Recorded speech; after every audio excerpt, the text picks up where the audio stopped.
It's the 10th of February, 2015, and this is episode 186. This show is intended for informational and educational purposes only. What cryptocurrency enables is new, empowering, and exciting, but we're not experts. Just obsessed companions walking the road towards a more peer-to-peer future.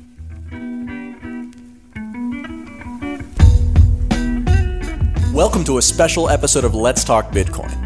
On today's show, we hear from 10 of the candidates competing for the 2 individual seats on the board of the Bitcoin Foundation. The rules for today's debate are as follows. There are 5 rounds, each focused on an issue or prompt. Each candidate will be given 2 minutes of time to speak on the issue as they see fit, in a predetermined, randomly assigned order that varies from question to question. Each speaker also has a 1-minute response per round that they can choose to use after any other candidate has finished speaking. So a total of 3 minutes per speaker per round. We've got a lot of ground to cover here, so we're going to get right into it. Candidates, when I say your name, you have 1 minute to introduce yourself. Scott. Hi, Adam. This is Scott Morgan. I'm running for the individual board member for the Bitcoin Foundation. I have been involved with Bitcoin since probably the end of 2012 and started a publication called the BTC Journal, which unfortunately I don't have the time to do with now due to my commitments at Airbit's Wallet, which I'm the CFO in business development. Glad to be here, glad to run for a board position, and I believe in the idea that Bitcoin is money for adults, so the foundation should act the same. Thank you, Scott. Bruce.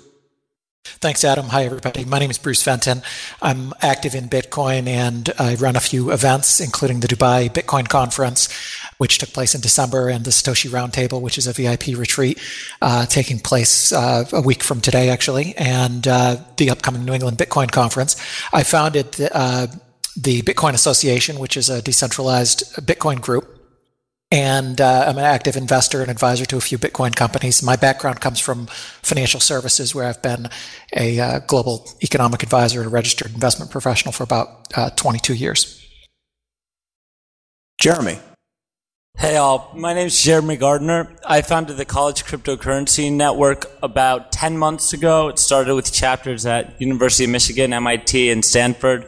We've since expanded to every habitable continent with over 160 chapters worldwide. We've also held about 24 events around the world.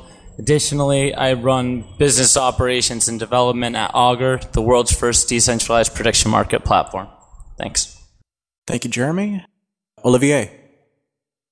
Hi, my name is Olivier Janssens. I'm a libertarian, voluntarist, and I'm a big fan of decentralization. I'm an early adopter of Bitcoin, and I consider it the most important development since the internet.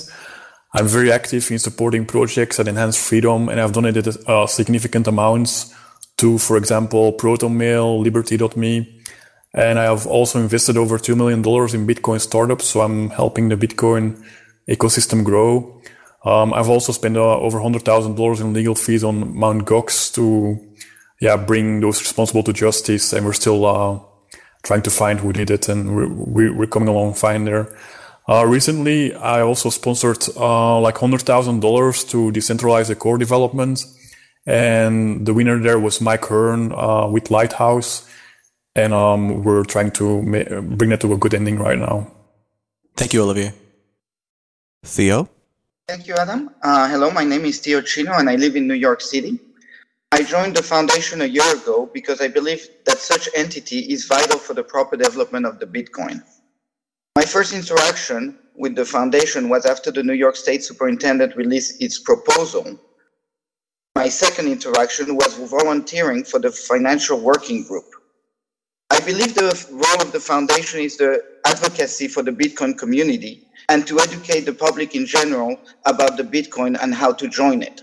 I decided to volunteer more time by running for the board because I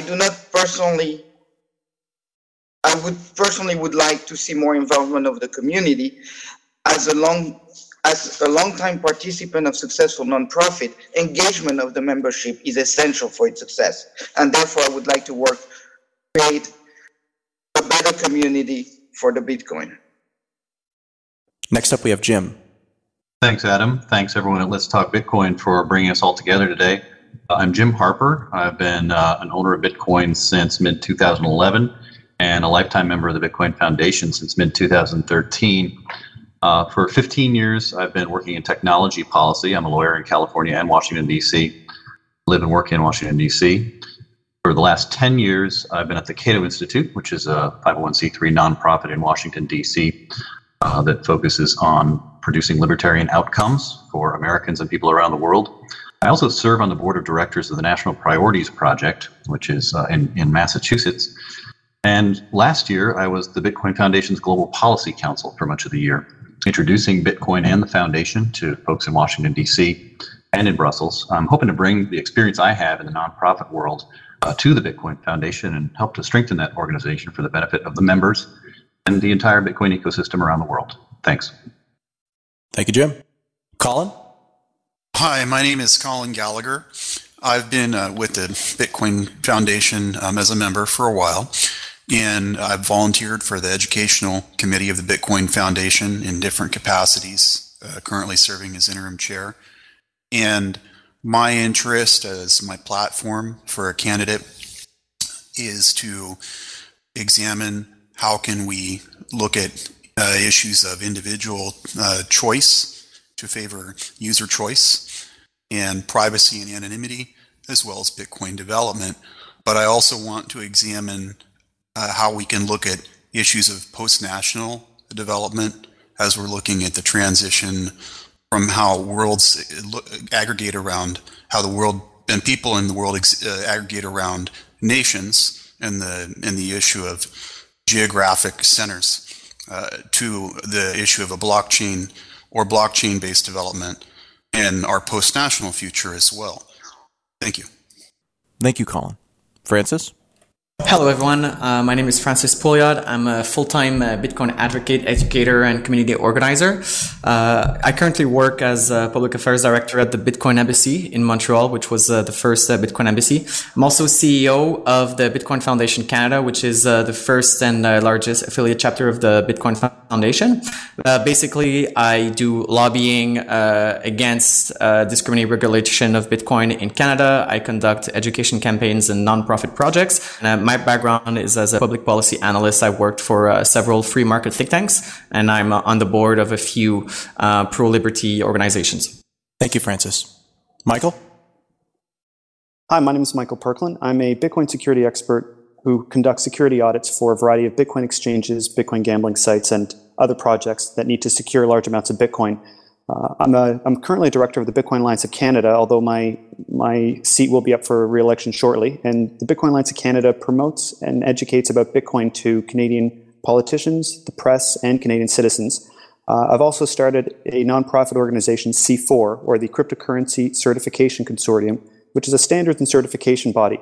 We develop personnel standards, and very soon we'll be releasing our security standard for the world to review and hopefully adopt. Thank you, Michael. Cody? Hey, thanks, Adam.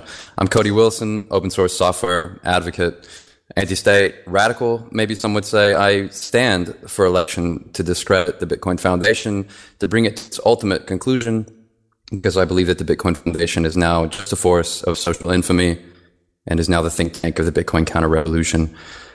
It should end. Thank you, Cody. That concludes the introduction, so let's get right to the questions. The order of speakers has been determined on a question-by-question basis in advance. Michael Perklin was a late addition to this, and so he falls kind of outside of this order. So you'll notice that as each of these questions gets answered, he is the last person to speak in the scheduled section of it. So again, that's not a intentional favoring of him. That just is kind of how it wound up happening in this particular somewhat chaotic organizing of this debate. So again, to remind you of the rules, as we go through each of these, you'll each have 2 minutes to respond as you see fit, and you also have 1 minute to use at really any point after someone has concluded speaking. So the first question, and these are really more prompts than questions, the role and the responsibility of the foundation in reality and as you would have it in a perfect world. Colin is the first candidate to speak on this issue. Hi there. Okay. Well, as I would have it in a perfect world, the foundation in this perfect world, of course, you may say, what is this perfect world? It's maybe what we could imagine, right? What I would imagine it is kind of, I don't know if anybody's ever been to the Exploratorium. It's this museum where people get to immerse themselves kind of in this in this very real but also virtual reality that's embedded in this museum. You could look up the Exploratorium if you're not familiar with it. But there are things you can touch and feel and stick your hands inside in the museum, and there are things you can explore virtually as well. And it's in Sacramento, I think. And I remember going in there when I was a kid and thinking this is the greatest thing. But what if the foundation were like that, right? What if it weren't just something distant with these people doing things that, are up there on some board? What if there were aspects of it that everybody could have a hand in, no matter who you are? Then it wouldn't be just a bunch of people on a board. It would be something else entirely. It would be something that you would give it a name. Maybe there'd be an association of persons, but people could be participating each in their own way. So that's kind of maybe the perfect world thing. The other thing is the reality is it is what it is now. It's a corporation. There's a board. There's people that have their different committees, but that could be a lot different. And people have talked about what is Lighthouse? What role does that play, or could it play?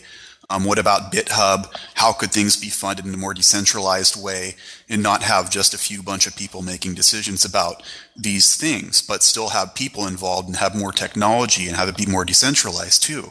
I think that we have to really open up, and I think that some of the questions that Cody is asking are really legitimate ones that have to be laid on the table in order for us to have really valid decisions about what the foundation is. And I'll just kind of toss that out there, but I think there is no perfect world. Thank you. Thank you, Colin. Jim? Let me talk first about the perfect world for the Bitcoin Foundation. What I mean is a foundation that's at full strength, doing all it could do. Of course, the foundation should work on core development. We'll talk later about how much it should do.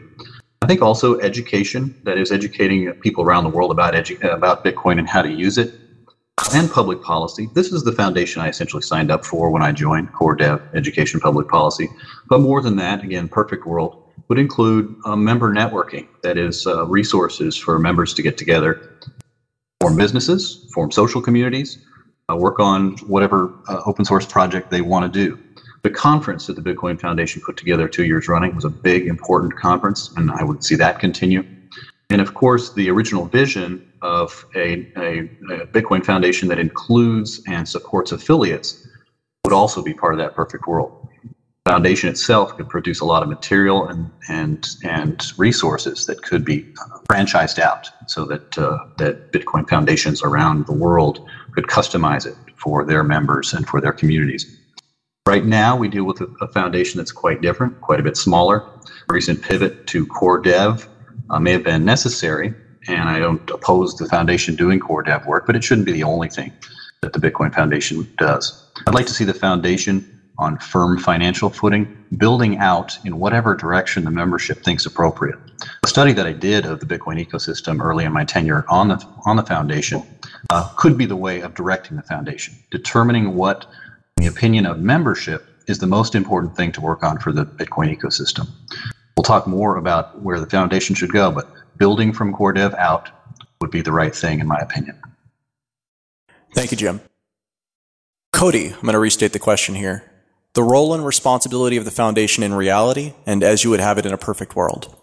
Thinking evil is knowing that there isn't a perfect world to come. The world, when left to itself, is perfect as it is. So I don't want to talk about the perfect world. I want to disabuse us of notions of eventual progress, eventual finality, the revolution to come. The foundation itself and foundation thought is preventing us from getting what we get today, and understanding that the foundation has no role in Bitcoin in reality, has no responsibility in Bitcoin in reality, has only done things with its list of B players, industry hustlers, and its cold bustle to basically prevent us from seeing clearly, to develop working standards in Bitcoin, and to include and basically mystify the libertarians in Bitcoin from doing the kind of work that they would wish to do. That is its track record. And basically the foundation has no principle or referent left. It now wants to represent the libertarian in Bitcoin.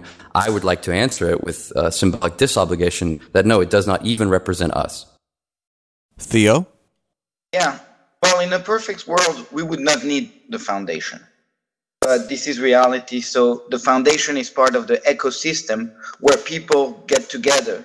And personally, I would like to see other entity of the side of the foundation to compete against the foundation, to propose different viewpoint. When it comes to the role of the foundation, I would join Jim in saying that one of the core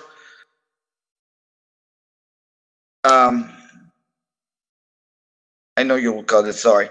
I know one of the core point would be the education of the membership and the community at large to show that Bitcoin is not evil in itself. Bruce, the role and responsibility of the foundation in reality and as you would have it in a perfect world. Thanks, Adam. The role and responsibility of the foundation in reality has been sometimes embarrassing, sometimes in need of a lot of improvement, and has varied and gone through growing pains. Some are the fault of the people involved. Some are just the natural kinds of things that will happen in a fast-growing space. Where it should be in a perfect world would be really a vehicle that would help people in a very decentralized way. So it would be almost non-existent if we had true decentralization. But the fact of the way the world is now, there are some advantages of a centralized organization. So I would like to see the Bitcoin Foundation have influence and working with member inclusion, be a model of transparency and a model of decentralization, and able to have meaningful influence on core development, bringing new people into this space, improving education, and dealing with regulators from a standpoint of educating those regulators that can be educated and fighting very hard against those regulators who have proven themselves to be against Bitcoin and related technologies. Thank you. Thank you, Bruce. Olivier? Okay, the first thing I would do is create full transparency. So all the Bitcoin Foundation board meetings should be broadcast live. People should have the opportunity to ask questions and make suggestions at the end of each meeting. The Bitcoin Foundation financials should be published, including all details such as wages. There should be no secrets. The agenda should also be clear and concise, and any changes to the agenda should be discussed and approved only after getting public feedback. Another item is the decentralization of core development. So core development should be decentralized. The Bitcoin Foundation should have no direct control over development. For this purpose, I have sponsored $100,000 for a replacement platform, with Mike Hearn being the winner, and also commit to spend another $50,000 on core development the moment there will be decentralized projects created.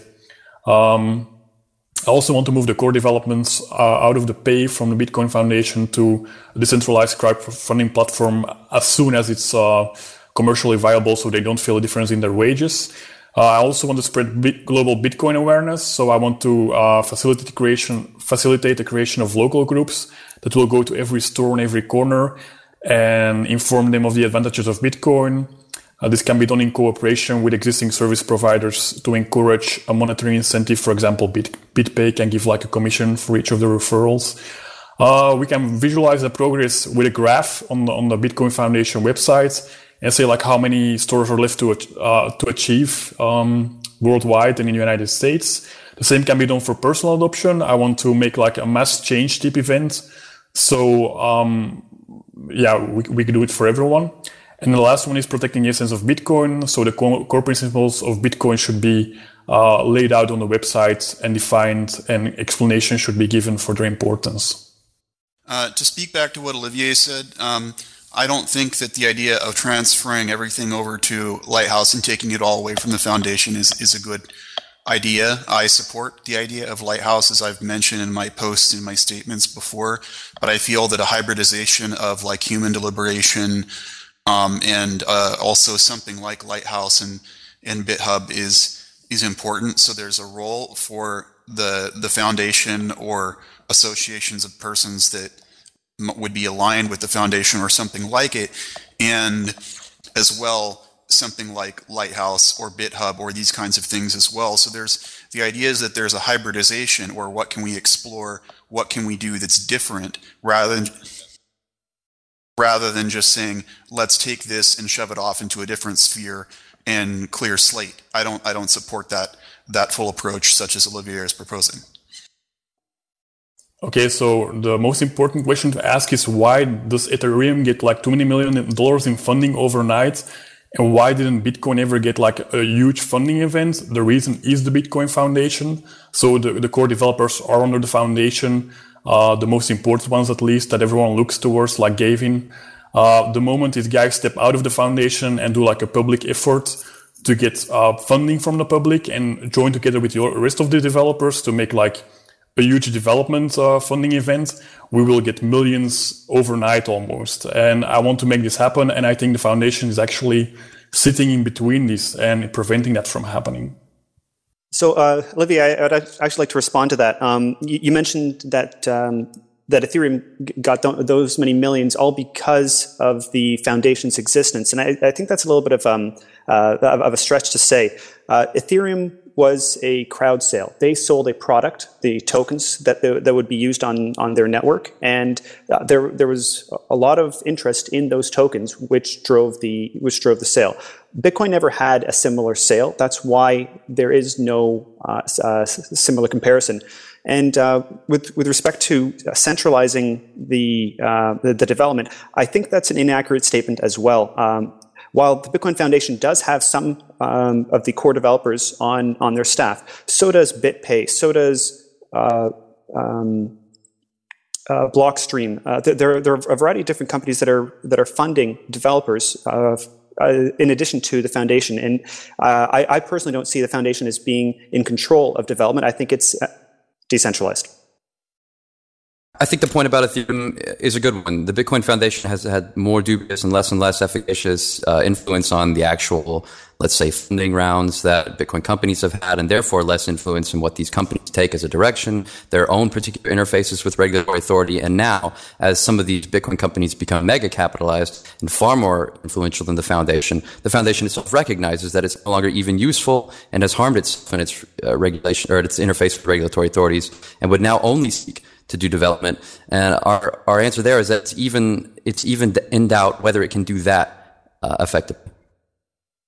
Well, first of all, Michael, you took the words right out of my mouth. I agree with what you said, everything, absolutely 100%. And regarding your comments, Cody, I think it's really romantic to have this evil, big, monstrous foundation and being in the fight against it. But you make a lot of allegations, you make a lot of claims. I don't really see any evidence behind that.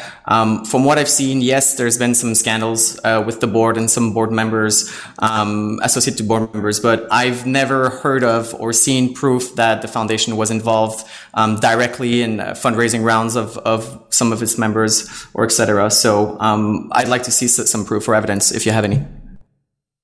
I think that the foundation role is also to represent the little guy that is about to come and who wants to grow and to have some weight against the big corporation that have got all this funding and that will be able to monopolize because of their funding. And so the foundation role is really to defend the people who just have an idea and who would want a platform to be able to express their idea and see if it will take in the general community. So the foundation has a role, even though less important because they are a bigger player now. Thank you, Theo. Once again, the question here is the role and responsibility of the foundation in reality and as you would have it in a perfect world. Francis? Thanks, Adam. The Bitcoin Foundation is a private institution, membership-based. It's simply a platform through which members can coordinate their interests. It does not and should never attempt to represent the community.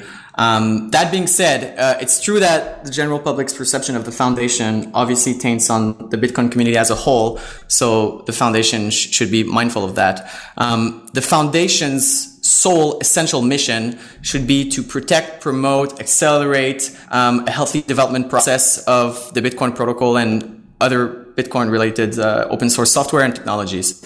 It shouldn't meddle in the Bitcoin economy. I don't particularly think that it should conduct global top-down education campaigns. My assessment of the foundation is that it has given itself a mandate that's too broad. It started out originally as a Linux-type foundation which would simply collect membership dues and channel them through funding. But I think giving it's the mandate of doing lobbying and education, which is already done by numerous organizations all across the world, just means that it has spread itself too thin. And finally, I don't think that it should assert some kind of monopoly over the development process. I don't think it does. I love to have BitPay and Blockstream pay developers to work on the core protocol.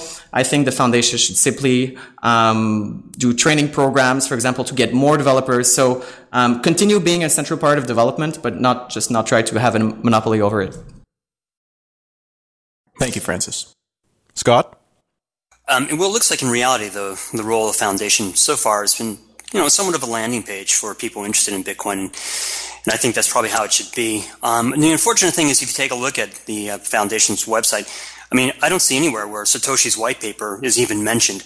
So, again, we're talking Bitcoin is money for adults. So, if the foundation's intent is going to be there, it's got to be what Satoshi basically stated. And if there's going to be privacy and anonymity, well, let's make that the viewpoints. And if there has to be something centralized, then let's go ahead and make it as open as possible. At least then, when people do come to us and point that they don't like what we're actually doing, we can respectfully point back to them that our mandate is directed by Satoshi's white paper.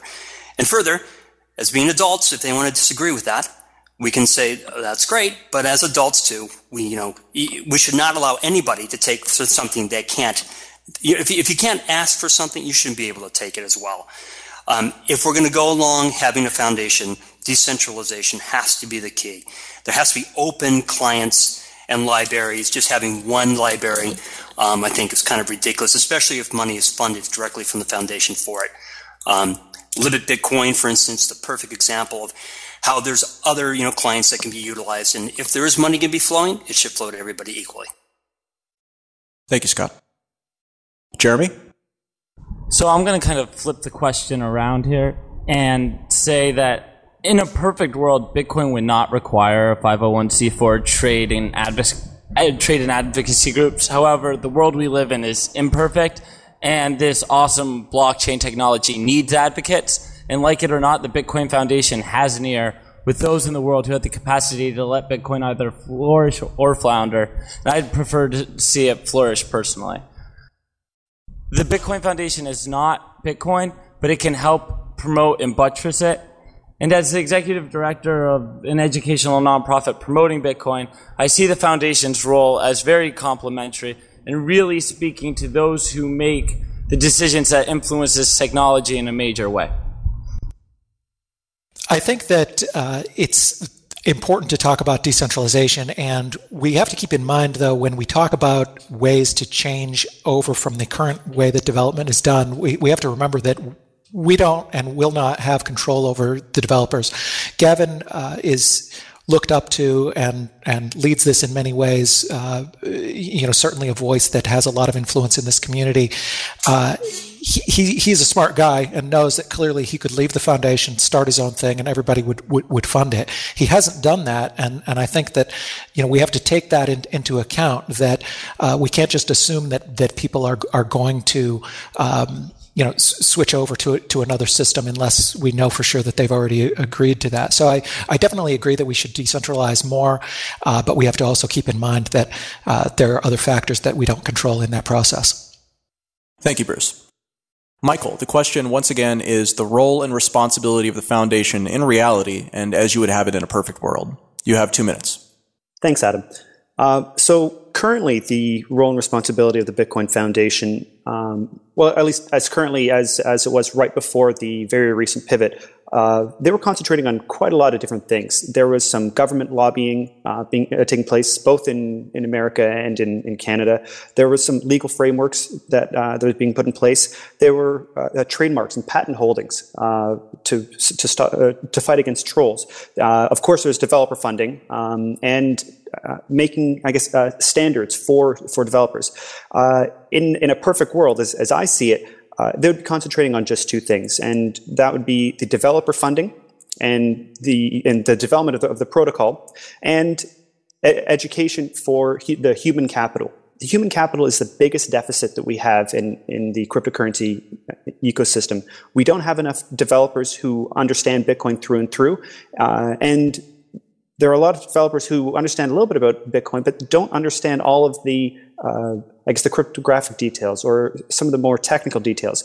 And giving these people this knowledge and all the tools that they need to succeed, I think will make our entire ecosystem a lot stronger.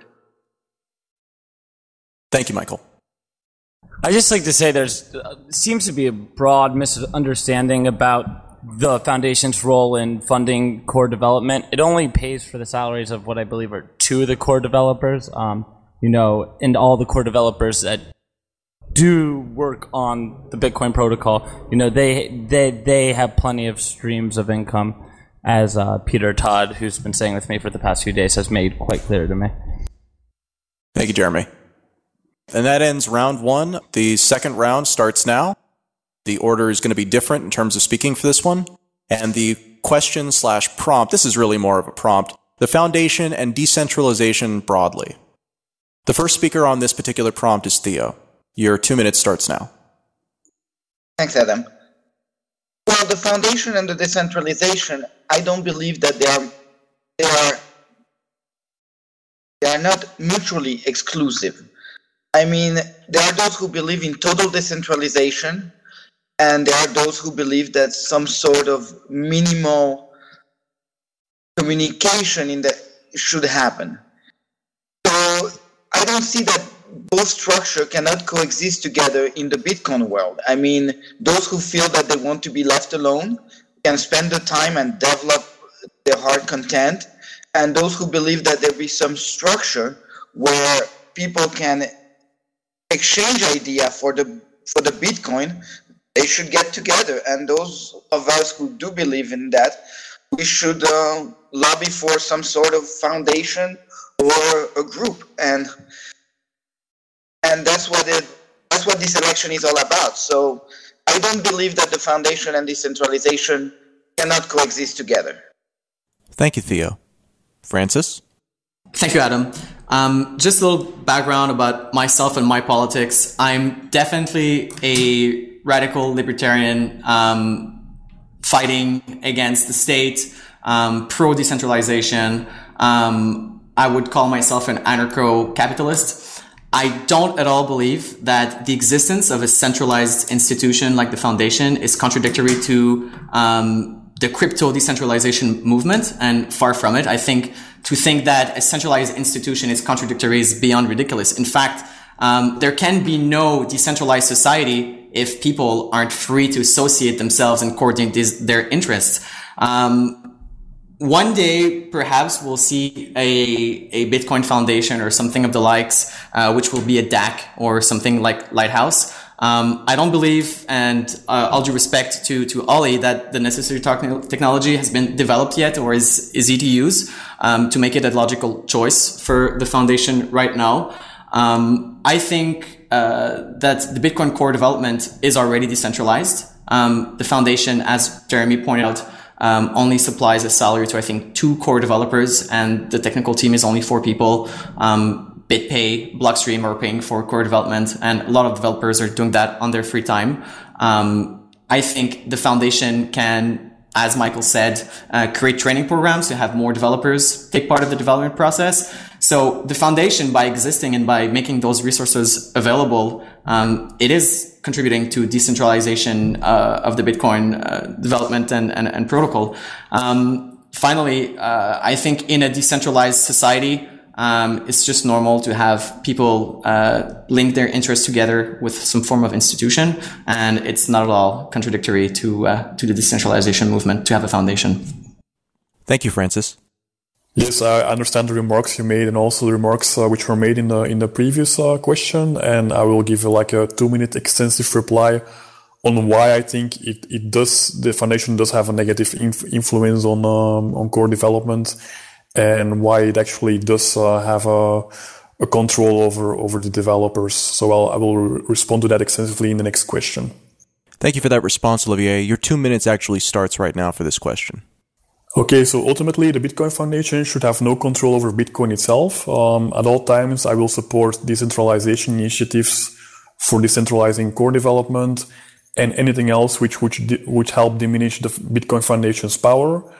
I will only support harmless and positive initiatives such as spreading positive awareness about Bitcoin itself and outlining its amazing principles and protecting the essence of Bitcoin by outlining the Satoshi's 2009 white paper. To be clear, I've not argued that the foundation is inconsistent with a decentralist ethic. I don't regard myself as a decentralization fetishist, and I don't think my particular critiques of the foundation or its membership or advocates fall in line with, we just should have great decentralization. My point is that this foundation, as organized, was never meant to be a decentralist organization, and it's straining and frankly humiliating to try to reconcile the two. It's obviously built as a trade group, a trade lobbyist group, an industrial lobby that promotes the interests of its memberships and does not behave like an open standards group would, with an actual open documentary process that develops actual open source standards, its working group procedures, its directorship. It's all top down in its organization. When the best, especially when we're talking about the internet standards, are developed with bottom up working group and document standards where anyone can suggest a deliverable and anyone can be invited into the process and anyone can know about what is being developed. The Bitcoin Improvement Protocol could be stewarded by a much more lean volunteer secretariat. This foundation has no need to exist and everyone is training to justify it. Frankly, it is embarrassing to the digital libertarian. Thank you, Cody. Jeremy? Decentralized applications, technologies, and organizations that harness blockchain technology and Bitcoin require advocates, just like the cryptocurrency does. The College Cryptocurrency Network is a clear demonstration of how a decentralized nonprofit organization can be structured and function excellently. I would hope that if I joined the foundation, I could bring some of the lessons we've learned with the CCN to the foundation's board and help us kind of decentralize the structure further. Furthermore, the foundation requires an advocate for Bitcoin-related decentralized applications on its board. As part of Augur, a decentralized prediction market platform, I can certainly serve as this advocate and being tapped into a lot of the other surrounding technologies, such as Ethereum. I think it would be important to have a voice kind of giving input from that sector of this industry. Thank you, Jeremy. I agree with you, Cody. I think the management of the foundation is way too top down. I'm part of the CEO of the affiliate chapter, so I have kind of an insider's perspective. Not only was I privy to how the affiliate program works, which is extremely top down. It was a kind of franchise model trying to expand all over the world. I have dealt with the bureaucratic obstacles of the Bitcoin Foundation. I just think that why can't we reform it? I mean, if there's a problem with this foundation, we can reform it. And if people are not happy with the foundation, then they're free to do a competing organization, another foundation. I don't understand why we should try to, kind of sabotage it from the inside where, we could try to do some reform or perhaps, do a competing one, which would be, I guess, more in the process of competition and decentralization. Okay, I plan to get into this in another question, but basically the question is why not reform? Francis is a reform candidate. If you want reform, vote Francis. If you want blackmail, ritual justice, vote Cody Wilson. I would think by destroying the foundation, we're not sanctioning it. We're articulating a new symbolic cycle. We're saying to ourselves and trying to renew as digital libertarians our solidarity, reconfirming an ethic to ourselves that we don't want institutions like this to proliferate and exist and to inject with hired help like Jim Harper, state thought into the body of Bitcoin. It's an attempt to articulate ourselves as individuals in a ritual act. Thank you, Cody. Colin, restating the question, the Bitcoin Foundation and decentralization broadly. You can also respond to anything else that's been said so far.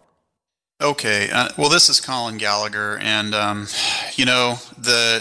the question here being the foundation and decentralization broadly. So if I could step back from some of the things that have already been said and look at that more broadly, like let's say that I were sitting on the foundation board and there were somebody from, some agency coming up to the foundation and saying, hey, foundation, let's propose something to you for development, to fund the development or something. My vote would be no. But then what Cody is saying is why would you want a foundation in the first place when that is the kind of centralization that you wouldn't want in the first place that might allow that kind of proposal to happen? And why should I have to say no or vote on it in the first place if, if that kind of thing might be dangerous, even if we're only talking about the funding of 2 developers or 3 developers or something. This is why I myself think that the overall foundation and decentralization issue should be more focused and more broad, and should allow for, in my view, I prefer that the foundation should exist, but where we should hybridize it, where we're talking about decentralization of functions. So we're looking at decentralization of development. The development is already decentralized, but we should more decentralize the functions, sort of a tearing apart, if you will, of where the functions are. So is there a function of development and development funding? Yes. So how do you further get that out and away from where it is currently in the foundation, so that more people are either participating in it or making it work, or there's a sort of a AI-ish aspect to it. To me, I think that we need to work a lot harder about decentralization and what that means more broadly, go further than we already have, and not assume that we're okay where we are. Thank you, Colin. Bruce? The foundation and decentralization broadly.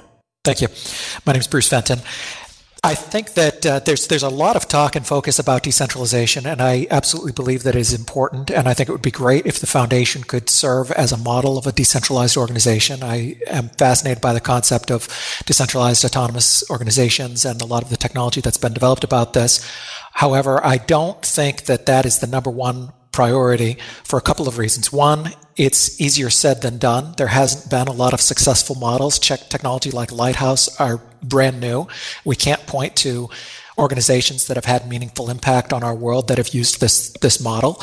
And I feel that Bitcoin and our ecosystem in general has enough on our plate without trying to make reinventing the wheel the first priority. I think it would be great if we could do that and be an example for the world, but I don't think it's the number one priority. The second reason is, although we push for decentralization, and I agree with what Francis had said earlier, which is that that and a libertarian outlook are not mutually exclusive. I think in a libertarian world we can have central organizations, because we should recognize that central organizations do exist in the world, and whether we like it or not, someone will have a place at the table in dealing with these other centralized organizations. I would rather have it be someone who is against regulation, who has the libertarian ideals in mind, rather than have some other organization or no organization be interacting with the types of centralized organizations that, whether we like it or not, unfortunately or fortunately, they do exist. There was things like the World Economic Forum at Davos just last week, which had a whole slew of world leaders. We can wish it didn't happen, or try and hold up our hand and wish it didn't exist, but I would rather try and engage with these kind of things and make a difference in a positive and liberty-oriented way. The prompt again restated the foundation and decentralization broadly. Scott, you have 2 minutes. Thank you, Adam. Well, again, I think, one of the big things that we have to look at is decentralization is written into the code. I mean, we're broadly stating that, our intent is to follow what Satoshi wrote. So decentralization is there. However, decentralization and association are two different things. Anybody should be able to associate with whomever they decide without anybody telling they can or cannot make that association. So if we're going to have a foundation, and people are going to associate with it, then as close as we can get on a non-mathematical dissociation, decentralized, means it has to be completely open. And if it's going to be completely open, that means, as Olivier stated, there has to be open broadcasts for meetings, there has to be open financials, there can be no bicker behind the rooms. We're not a Davos. We're not going to go to some Swiss Alp and decide what's going to be made for people in general. What we're doing is, we're living to Satoshi's code, and we don't need a trusted third party. But if there is going to be an association, such as the Bitcoin Foundation, it has to adhere to at least the codes of stating that whatever it states publicly needs to be public and not private, just like broadcasting a ledger. Thank you, Scott. Jim. I think I want to echo some of the sensible sentiments that Bruce said about the foundation and decentralization. Certainly the essence of Bitcoin itself is decentralization, decentralized development, decentralized mining, decentralized nodes, and to the extent possible, decentralization of use. That is the essence of Bitcoin, and the Bitcoin Foundation should defend that. Not every participant in the Bitcoin ecosystem needs to be decentralized. We obviously have businesses, which are voluntary, centralized organizations, consortia of various kinds, and advocacy groups, all voluntary. The Bitcoin Foundation is one such advocacy group. That kind of centralization, that is people getting together and organizing something like this, allows for professionalization. I'd love for everyone to be able to talk to everyone else in the world and get Bitcoin known and well understood. But there are professional PR things that can be done to broadcast the word about Bitcoin. Government relations, it's a field I work in, so we'll go ahead and discount what I have to say. But there are professional aspects to it that are better done by people who know what they're doing. Legal issues, of course, require professionals. And getting together and hiring people in a centralized fashion to work on Bitcoin, I think is perfectly fine. None of what I've said suggests that the Bitcoin Foundation has done this stuff well, and I'd very much like to see the foundation improve. It is a little bit more decentralized currently than a lot of organizations. Having an elected board is more decentralized than most nonprofit boards. That puts forward the obligation of members to participate. So it's good that people are listening in on this, but I think it's going to be very telling whether we get an election that has high participation rates and that produces candidates who are actually willing to work on the foundation's basic functioning, finances, organization, and transparency. Thanks. Yeah, I just wanted to piggyback on James' comment on professionalization of the foundation task. This is a word, the foundation is a group of volunteers. And when I hear that we want to professionalize, that means to use a trade the max. And that shouldn't be the role of the foundation, to be professional at everything. It should be more where non-professional have a voice to say something. And as unorganized they should be able to find a common ground and present it with the help of people who know, but not to professionalize every task of it. Thank you, Thea. Colin? Back to this decentralization bit. To me, I think that in general, there are aspects of the foundation, of the board, and in terms of what we see as certain decisions of the foundation that have signified or symbolized migration away from the overall sense of what Bitcoin stands for, of the nature of its code, of decentralization itself. And I would like to see that change, and I would like to see an aspect of certain of its decisions returning to incline more towards decentralization as a principle. I'm not sure how that would manifest itself, but I would like to see more of an inclination towards those sort of decisions generally as a principle in terms of how it expresses itself. Thank you. Scott? Thank you, Adam. Well, again, I think, what can you say? Decentralization is basically baked into the code. The foundation, whether it exists or not, is almost immaterial. The point is, if the foundation is going to exist, it has to point to the fact that, we're, at least the actual code that we're pushing is decentralized. It doesn't matter about the foundation itself in theory, but if they're going to exist, it has to stand behind that. And that means an open association for everybody. Michael, you're the last to respond to this one. Let me restate it real briefly. The foundation and decentralization, broadly. The whole concept of decentralization, ever since Satoshi's white paper, has made absolutely amazing innovations in our industry, in the computing industry. And having decentralization as one of the core tenets and one of the primary goals of everybody who deals with Bitcoin, I think is absolutely necessary. And I'm happy to say that I definitely hold decentralization above any aspect that is needed in our industry, and that includes widespread adoption. A lot of people like to use the phrase, decentralize everything, and they want to decentralize absolutely every aspect of everything. And up front, that sounds like it's a good idea until you start realizing that, unfortunately, there are many things that can't be decentralized. And I think Jim said it best when even though we are in a decentralized economy and we're using a decentralized protocol, we still need to have some centralized points for certain things, whether that is BitPay, who's making an invoicing system, and all the invoices for their clients are funneled through their one centralized system, or it's Blockstream's centralization of their development goals and their proposals. Having these centralized points isn't a bad thing, and where the foundation fits in, I see it as a centralized organization that assists this decentralized protocol and decentralized technology. And where Olivier said that control over the Bitcoin network should be decentralized, I absolutely agree. And where Olivier also says that development should be decentralized, I couldn't agree more. And just because it's a centralized foundation doesn't mean that it is in control of Bitcoin. Thank you. My name's Bruce Fenton. I understand the reason that we're talking about this decentralization so much, but I would just point out that we don't know if this technology is going to work. We all believe in it. We've all put a lot of our heart and soul and money and lives into this, but we don't know if it's going to work. We're in a fight right now. There are active enemies of this technology, people who want to destroy it. There are centralized forces that want to wreck this. And I think that our main focus should be on doing every single thing we can to fight that battle.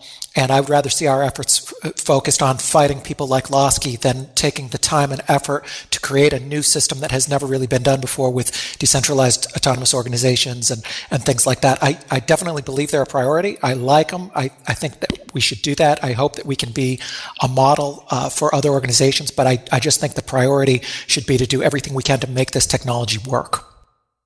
Bruce, I couldn't have said it any better myself. I absolutely agree with the risks that you laid out and the priorities. Bitcoin is still a beta protocol, and while many do say that trying to decentralize everything is a great way, I absolutely agree with you that we unfortunately do need to have certain aspects of our ecosystem centralized. And as long as those smaller centralized pockets are working for that common goal, and they're keeping all of those risks that you mentioned in mind, and they're protecting our ecosystem against those risks, I don't see any issue with these small centralized pockets of focused energy, because gathering these resources together for a common goal is a needed thing.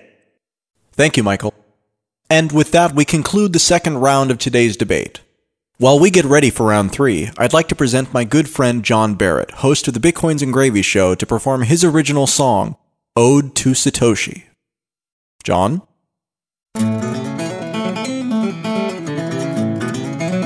Well, Satoshi Nakamoto, that's a name I love to say. And we don't know much about him, but he came to save the day. When he wrote about the way things are and the way things ought to be, he gave us all a protocol this world had never seen. Oh, Bitcoin, as you're going into the old blockchain. Oh, Bitcoin, I know you're going to reign, till everybody knows, till everybody knows your name. Down the road it will be told about the death of old Mt. Gox, about traders trading altar coins and miners mining blocks. But them good old boys back in Illinois and on down through Tennessee, see, they don't care to be a millionaire, they're just wanting to be free. Oh, Bitcoin, as you're going into the old blockchain. Oh, Bitcoin, I know you're going to reign, till everybody knows, till everybody knows your name.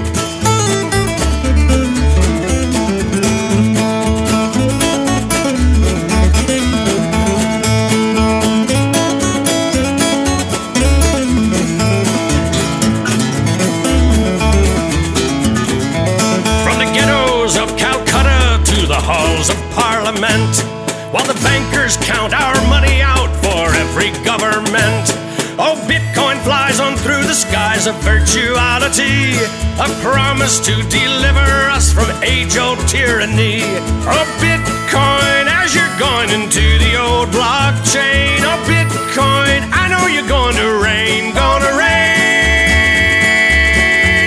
till everybody knows, everybody knows, till everybody knows your name. Till everybody knows, till everybody knows your. Give me some exposure. Everybody knows your name. Sing it. Oh Lord, pass me some more. Oh Lord, before I have to go. Oh Lord, pass me some more. Oh Lord, before I have to go.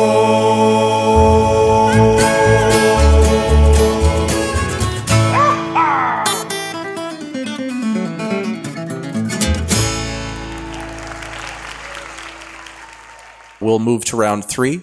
The first speaker in this round is going to be Jim, and the prompt is the foundation and development and or the protocol. It's a pretty broad question. You could talk about the foundation's role in all of these things or just the specifics of either broadly. You have 2 minutes, Jim, starting now. I'll take a radical view as a candidate for the Bitcoin Foundation Board. I'm in favor of development of the Bitcoin protocol. Of course, I'm speaking in a facetious way. Yes, obviously I support development, and I think the foundation should participate in development. But it's not the only thing that the foundation should do, and I disagreed with the pivot to development only, though I acknowledge that may have been necessitated by circumstances. My preference for the Bitcoin Foundation would be to come up with ways to decentralize development. It's fine to support developers, and I don't think there's a great threat in Bitcoin increasing its support for development. But the best thing would be to find a solution where development is done more broadly. What businesses could we impose upon to support development in-house? How could we foster a community of developers that are apart from the Bitcoin Foundation? Because I acknowledge that a heavy number of important developers at the foundation would have a centralizing influence that could be concerning. The thing the Bitcoin Foundation is doing in the pivot, which I do support and which I think we can build on, is helping with training. There's obviously, along with other challenges to the Bitcoin ecosystem, there's a deficit in terms of just knowledge, just technical knowledge, and the Bitcoin community needs more of it. The pivot allows Bitcoin Foundation to help with that, may help cure the shortage of tech knowledge, and that will help to cure what centralization there is in the development world. It's not the only thing for the Bitcoin Foundation, an important thing for the Bitcoin Foundation, and from development, I'd like to see the foundation build out to whatever else the Bitcoin ecosystem needs in the view of the membership of the foundation. Thanks. Thank you, Jim. Cody? The foundation in regards to protocol development now seems to specifically promulgate a moral hazard, and that moral hazard is, I think, the full-time support of Gavin and his attendant hero worship. It promulgates both of these, and I think inculcates a certain laziness on the part of marginals in Bitcoin or people who haven't quite decided to get both feet wet in Bitcoin development. And call it laziness, call it a hesitancy to become intimate with the code. But at least we know that Gavin is working full time, and so there becomes, and it's through no one particular person's fault, an over-reliance on one, this organization, and two, its quote unquote great man and his development. So without any of the formal critique that I'm introducing earlier or that I will introduce later, specifically the foundation's relationship to development after its new pivot, even is contrary to, I think, a libertarian ethic and promotes a moral hazard. Thank you, Cody. Next up, we have Theo.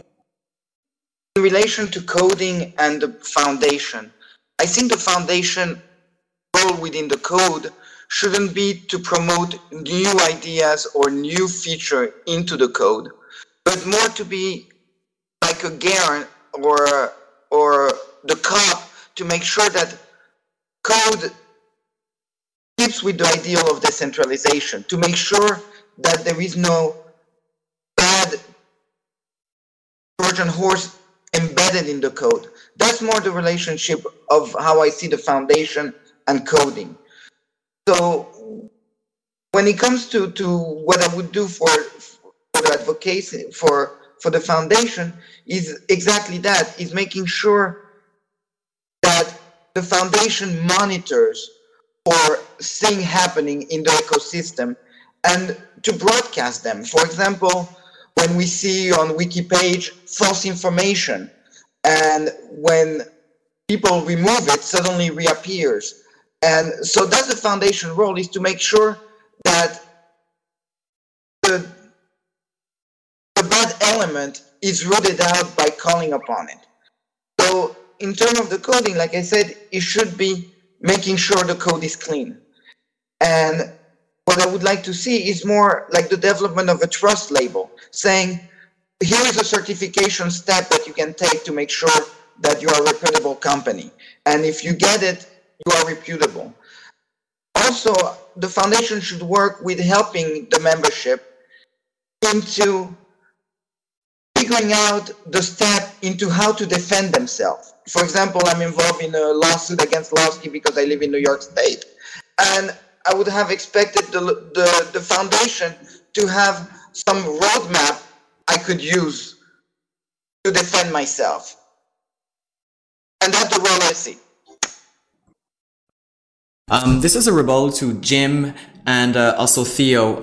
Since we started the Bitcoin Embassy in 2013, I cannot count how many local organizations are involved in education, in monitoring the Wikipedia page, in producing educational resources, in regional lobbying. In Canada, we have 2 organizations who are doing lobbying, the Bitcoin Alliance and the Bitcoin Foundation Canada. In the US, there's Coin Center, there's Bruce's organization, there's the Digital Chamber of Commerce. I know of such organizations all over Europe.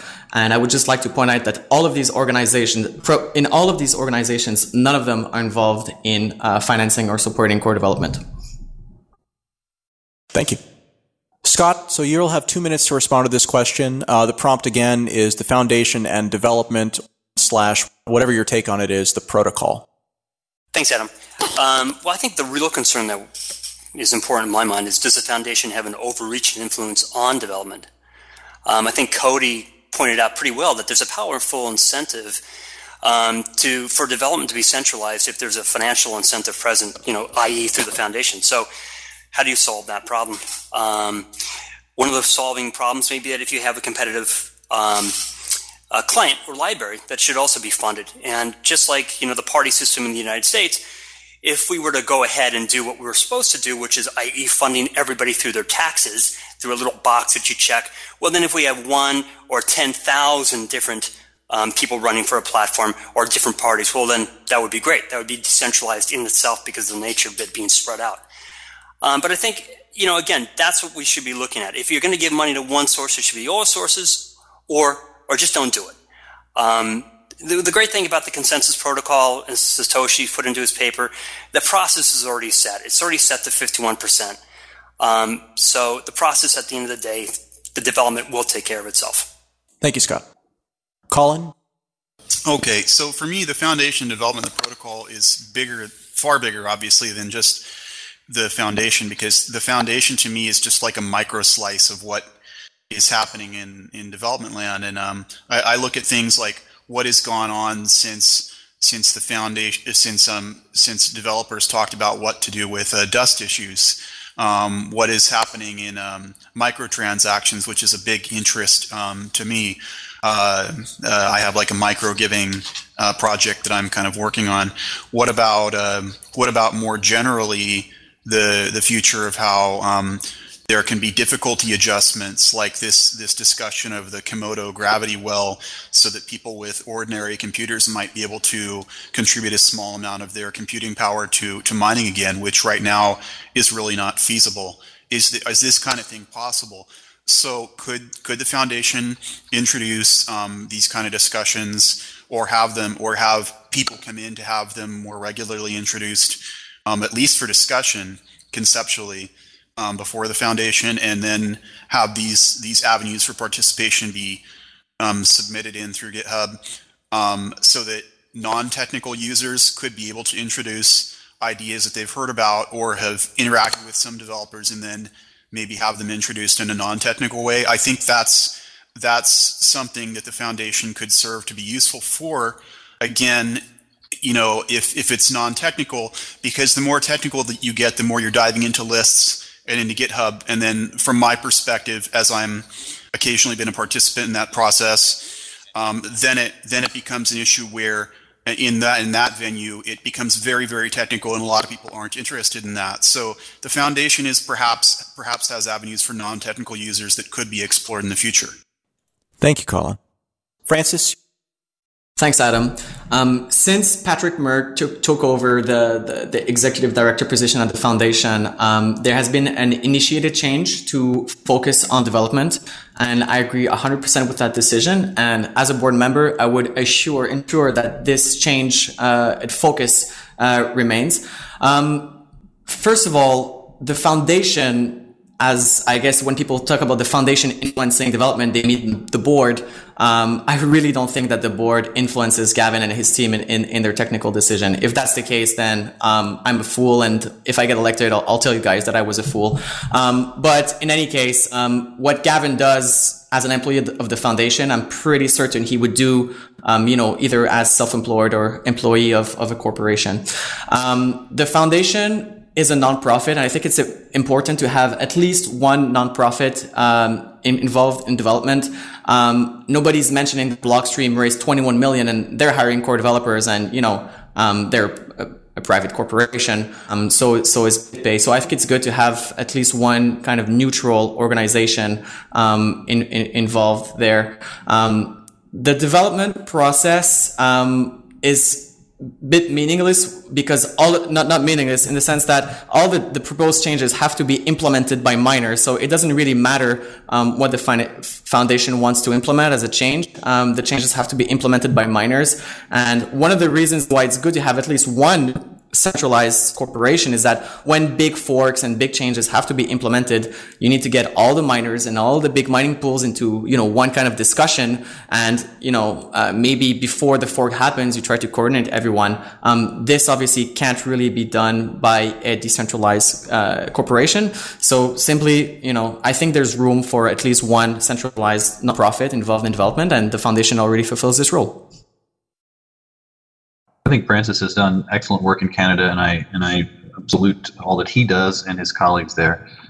But I would be concerned with a pre-commitment to following the pivot to core development only.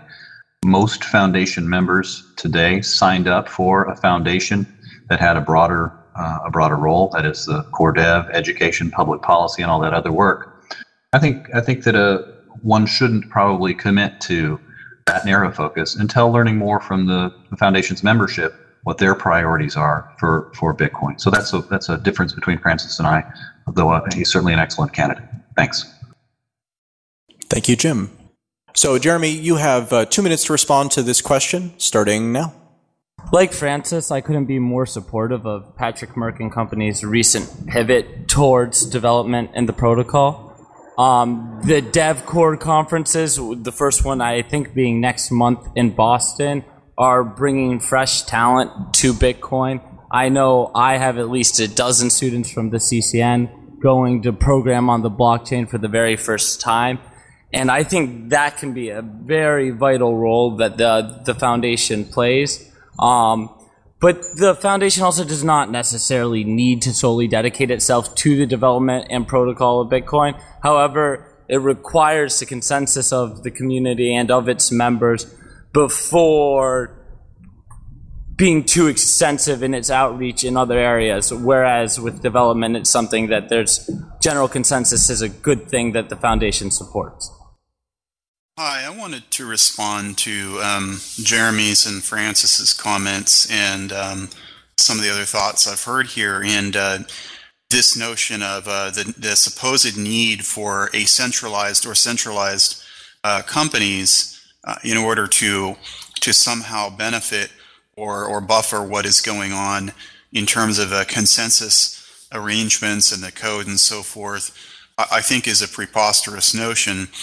And then the idea that, if you look at Ghash, or anything else that's gone on as just a basic observation, that this is just totally ridiculous. And so basically you don't need any. What you need is a basic observation that we have a decentralized blockchain, and that's the only observation you really need. And beyond that, the observation that there will be in fact companies that are decentralized and some that are centralized, and that's it. That's all.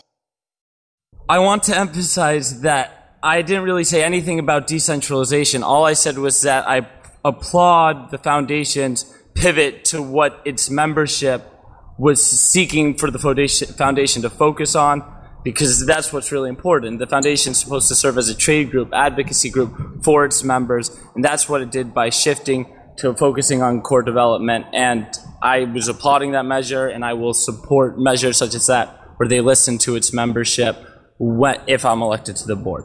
That's all I said. Thank you, Jeremy. Cody. I was going to say something rude. I won't. The point bear emphasis that foundation, whether it be foundation or not, BETF development, Bitcoin development doesn't need legal substance. And this this furious desire to give it legal substance, really bears unpacking. And maybe that's what I'll turn question 4 into for me. Also, unlike Jeremy, I'll arrive to Bitcoin Foundation meetings not hungover. I'd just like to respond to Colin's comments about his worries about quote centralization. I note that in the chat here, you're commenting barf as people were talking about centralizing some of the aspects of Bitcoin, and I'm worried that you may be thinking of it in a different way. There are many things that unfortunately cannot be decentralized. For example, when people need to go and learn about Bitcoin, one of the first places they're going to go is bitcoin.org. Does that mean that it's centralized? Well, I mean, yes, the web server is a central point to disseminate information, but that information is about our decentralized protocol.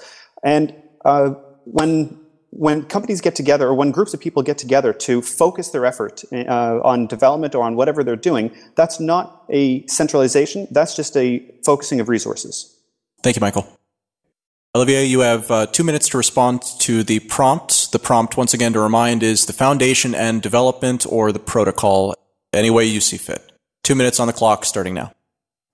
Okay, so I understood everyone's rebuttals about why they think it's not a real problem to have Bitcoin Foundation do core development. I will tell you why, and I would like you to listen very carefully because I've been thinking about this for over a year.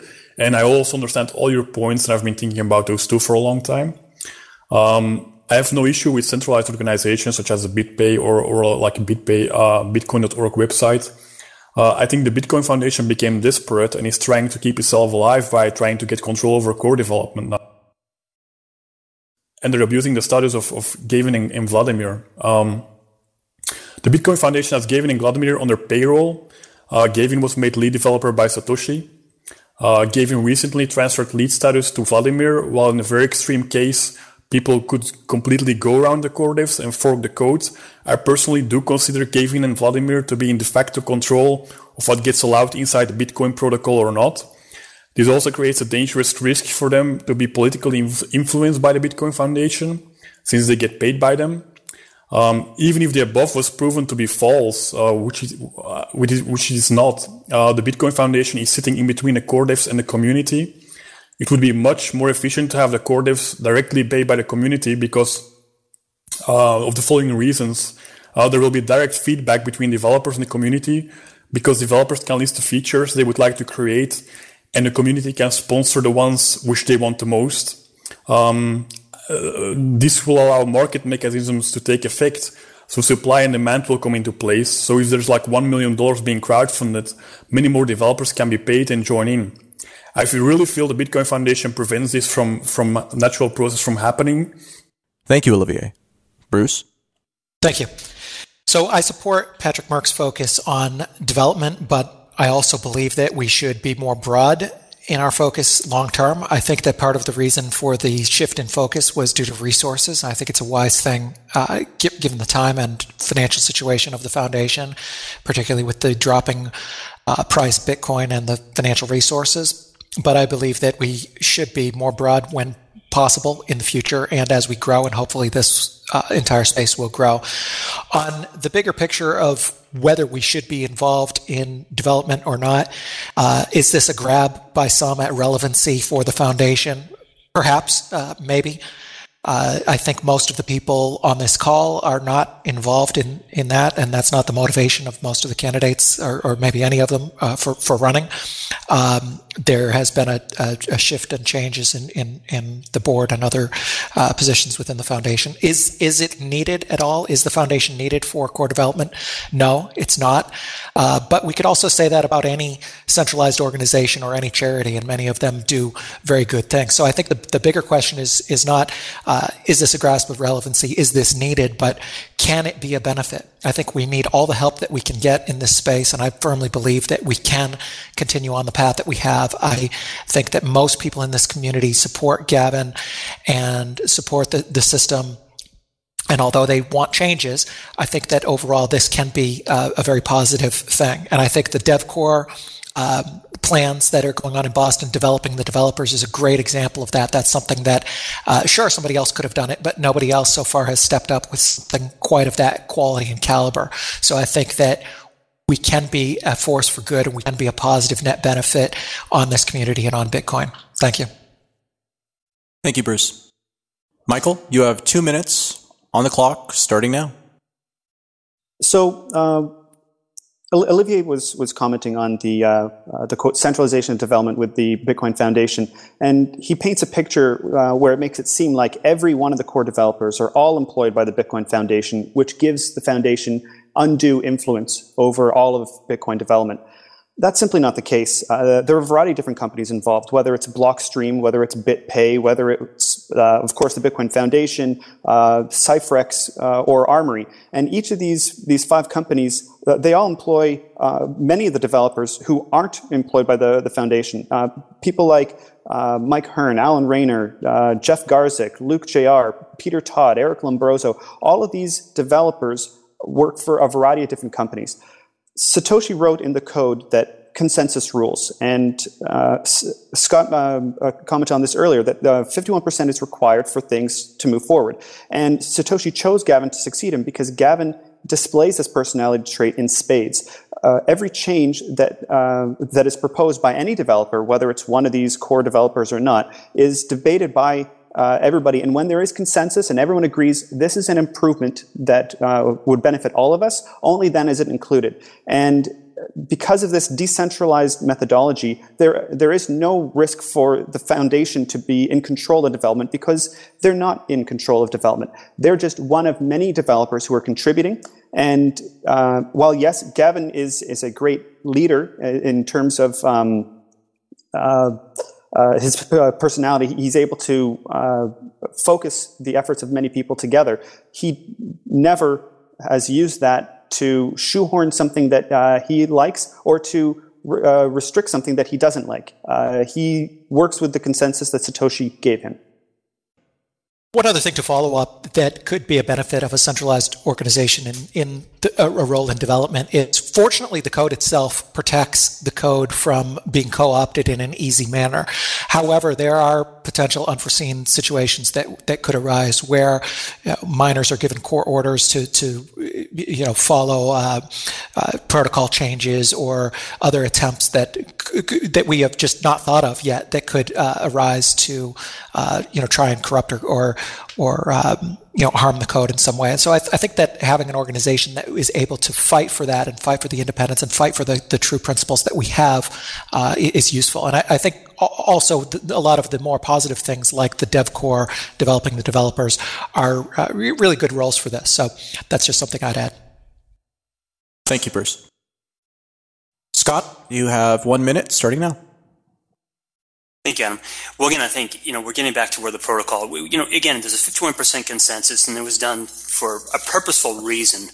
And again, if the foundation is going to control resources to do development, and I don't buy the argument that other people are not going to do it because they're not being incentivized by being paid. People are going to go into this for the simple fact that we are talking about money here.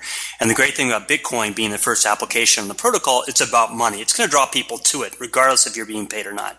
But if we are going to be a funding source, a foundation that is, of development, then anybody who has an idea or who can develop should actually be, part of the pool. And that way we would have more and more people developing, and then obviously the development will go to those persons who have the most interest through passion to do it, and money won't be an issue. Thank you, Scott. Olivier, you're the last person to speak during this round, and you have 1 minute starting now. Okay, so Gavin and Vladimir are the two developers with the highest regards, and in the end, still the real gatekeepers of Bitcoin. I still think there could be many more developers involved in Bitcoin and much more money raised. But the Bitcoin Foundation is preventing this because people do not want to pay the Bitcoin Foundation. A decentralized crowdfunding platform without Gavin and Vladimir posting projects will have severely diminished chances of success, since they are the most trusted developers and the gatekeepers of Bitcoin. The moment Gavin and Vladimir start their own public decentralized crowdfunding projects, my point will be proven. And as long as they keep sitting under the foundation's thumb, this won't really happen. So the conclusion is the fact that the Bitcoin Foundation has the core developers on their payroll creates a market distortion and disconnect. So as a result, the Bitcoin development is not going to its full capacity. The foundation should stop hiring core devs and development should be decentralized. Thank you, Olivier. And that concludes the third questioning round of the debate. Question 4 starts now. The first to speak during this round will be Francis, and the prompt is reforms that you would institute or current practices that you would codify at the foundation. Talk about the foundation itself, whether internally or internationally. Again, the idea here is to talk about the ambitions of the foundation as you see it, and also, again, to highlight the things that you think are going well and that have been done well, and to highlight the things that you think really aren't going well and that need to be changed as soon as possible. So, Francis, you have 2 minutes to respond to this prompt on the clock right now. Thanks, Adam. I think it's important for candidates to realize that they will be one of 7 board members and they cannot unilaterally implement any changes, and that the board has already indicated that, support for Patrick Merck's changes. With that in mind, I'll list the reforms that I would implement or support if I'm elected. First, the technical development of Bitcoin will become the foundation's only essential mission and main expenditure. Any activity is going to be undertaken with the rationale of obtaining resources and tools to develop Bitcoin's technical infrastructure. Direct political lobbying would cease immediately. That doesn't mean that board members or Patrick Merck can, using very limited resources, try to be thought leaders in regulation specifically to oppose any technological specific or discriminatory would not be a mandate of the foundation, and it will no longer attempt to centrally produce educational material. Expansion of the affiliate program will cease immediately. I have been heavily involved in this program, and I don't think it's working that well. I think we should move from a franchise model to a more decentralized partnership model, but certainly not look to add more affiliates. I think broad budget orientations and financial statements should be made available. This does not include the wage of staff, which I think publishing that would be a gross violation of their privacy. I think we should at minimum know the basic broad budget orientation. So what's being spent on development, what's being spent on this and that. Also fundraising expenses versus administrative expenses. Generally speaking, we should switch from a top-down corporate model of organization to a more bottom-up grassroots. And I would personally assume an unofficial role of watchdog on the board, reporting to members my concerns and taking their complaints. Thank you. Jeremy, we have 2 minutes. The prompt is reforms that you would institute or current practices you would codify at the foundation, really throughout the entire scope of its activity. You have 2 minutes on the clock, starting now. Based off of a lot of the conversations I've had with Bitcoiners around the world, the foundation needs to desperately reform its onboarding process for international branches. I don't really know how this should be done. I need to explore the process further. But I know right now, if you want to start a branch of the Bitcoin Foundation in a foreign country, you have to go through hundreds of pages of legal documentation. And that just sounds like a miserable and very bureaucratic process that shouldn't really be happening in the age of the blockchain. Furthermore, I think membership fees should be lower as well, if not free, at least for individual members. And lastly, I think it would not be a bad idea for the foundation to identify the bad actors in the ecosystem before businesses implode, such as Ga miners, for example. Thank you. Thank you, Jeremy. Scott, you have 2 minutes on the clock to respond to this to respond to this prompt, which is about what practices you like from the foundation and what things that you think should change. This is basically I like to talk about shining examples and horrible warnings because I think that it's really important in a decentralized environment that we learn from both. And it seems like the foundation is one of the organizations that's been around, for a while, certainly has examples of both good and bad. So that's really the intention of this prompt. You have 2 minutes on the clock starting now. Thank you, Adam. Yeah, well, good and bad are always going to exist for the simple fact that we're human. And because we have an organization of people that are together, those humans are going to make collective mistakes. It just has to have courage, people, to go back to what the intent of what the board should be. And that is Satoshi's white paper. I mean, there's nothing more simple than that. I mean, we have to codify. If there's going to be a broad network of bylaws, and if there's going to be board members, and there's going to be charters, etc., well, we got to go back to what Satoshi said. And if it's going to be privacy and anonymity, we can't collectively do that with a foundation. So we have to instead support something along the lines of just the opposite. If you can't make one transaction notified, you have to make all transactions notified. Financial statements need to be made public, not details, but summary. The reason why Linux works is because people are passionate about it. There's a network effect. We've already brought the problem of money into the foundation. So if we're going to have the money problem there, let's go ahead and spread it so far out that, again, anybody who wants to join in development or anybody who wants to put in a different type of client should be funded. That way we can determine that the persons who spend the most time developing this out are going to be the ones that are passionate about it.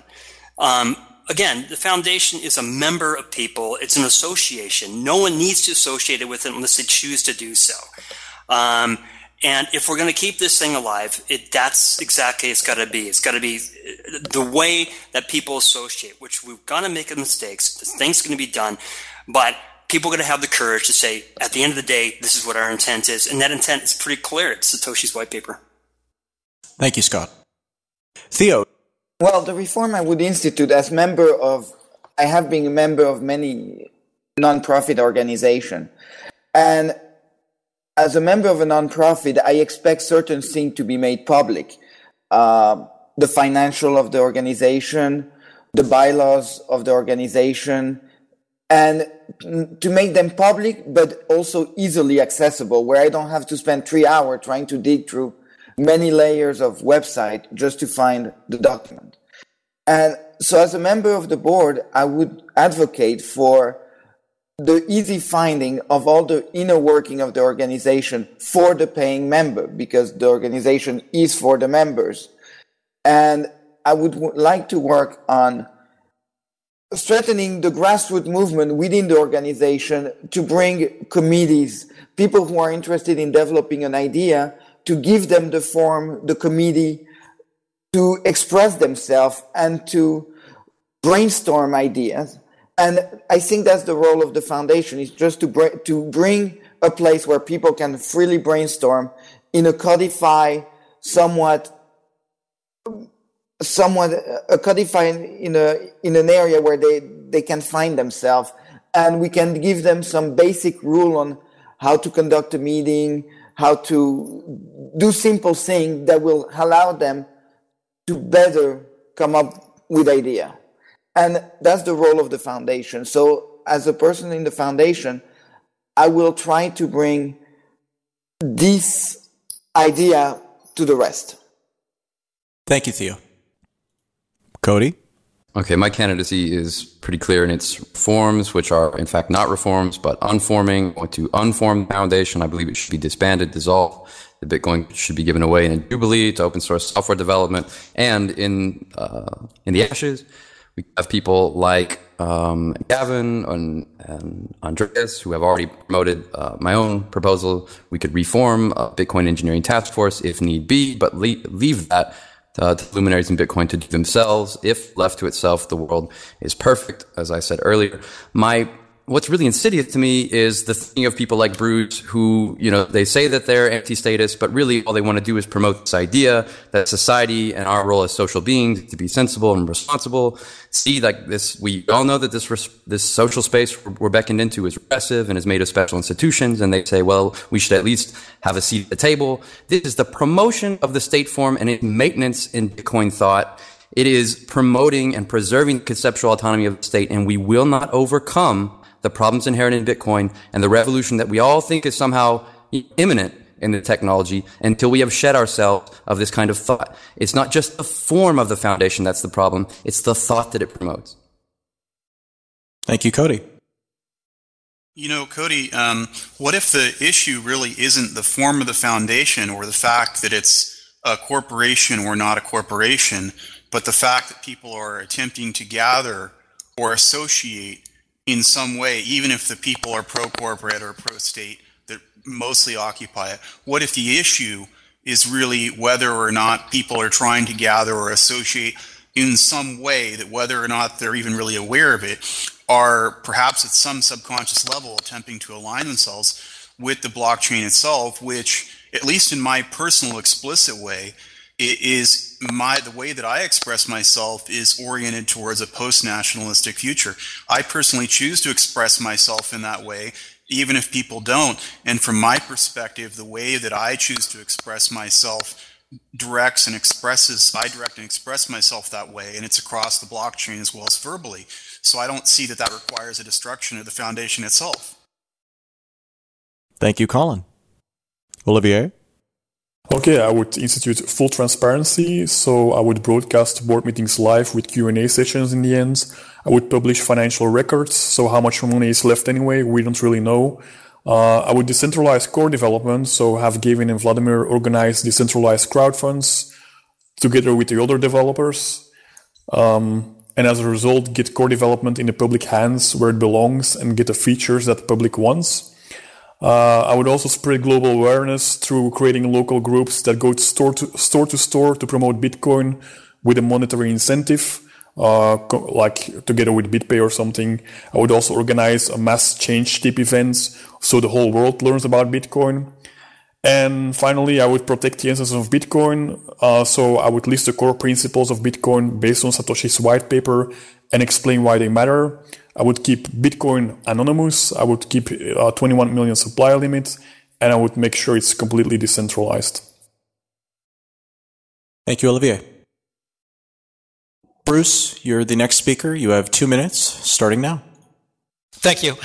There's a few things that I would do that I mentioned before. The goals would be transparency, decentralization, including more members, and dealing with regulators when they can be educated or fighting them when they have proven themselves to be enemies. But I think that in this overall conversation, there's a little bit of an over-focus, in my opinion, on the mechanics of how to run the Bitcoin Foundation versus what it is doing.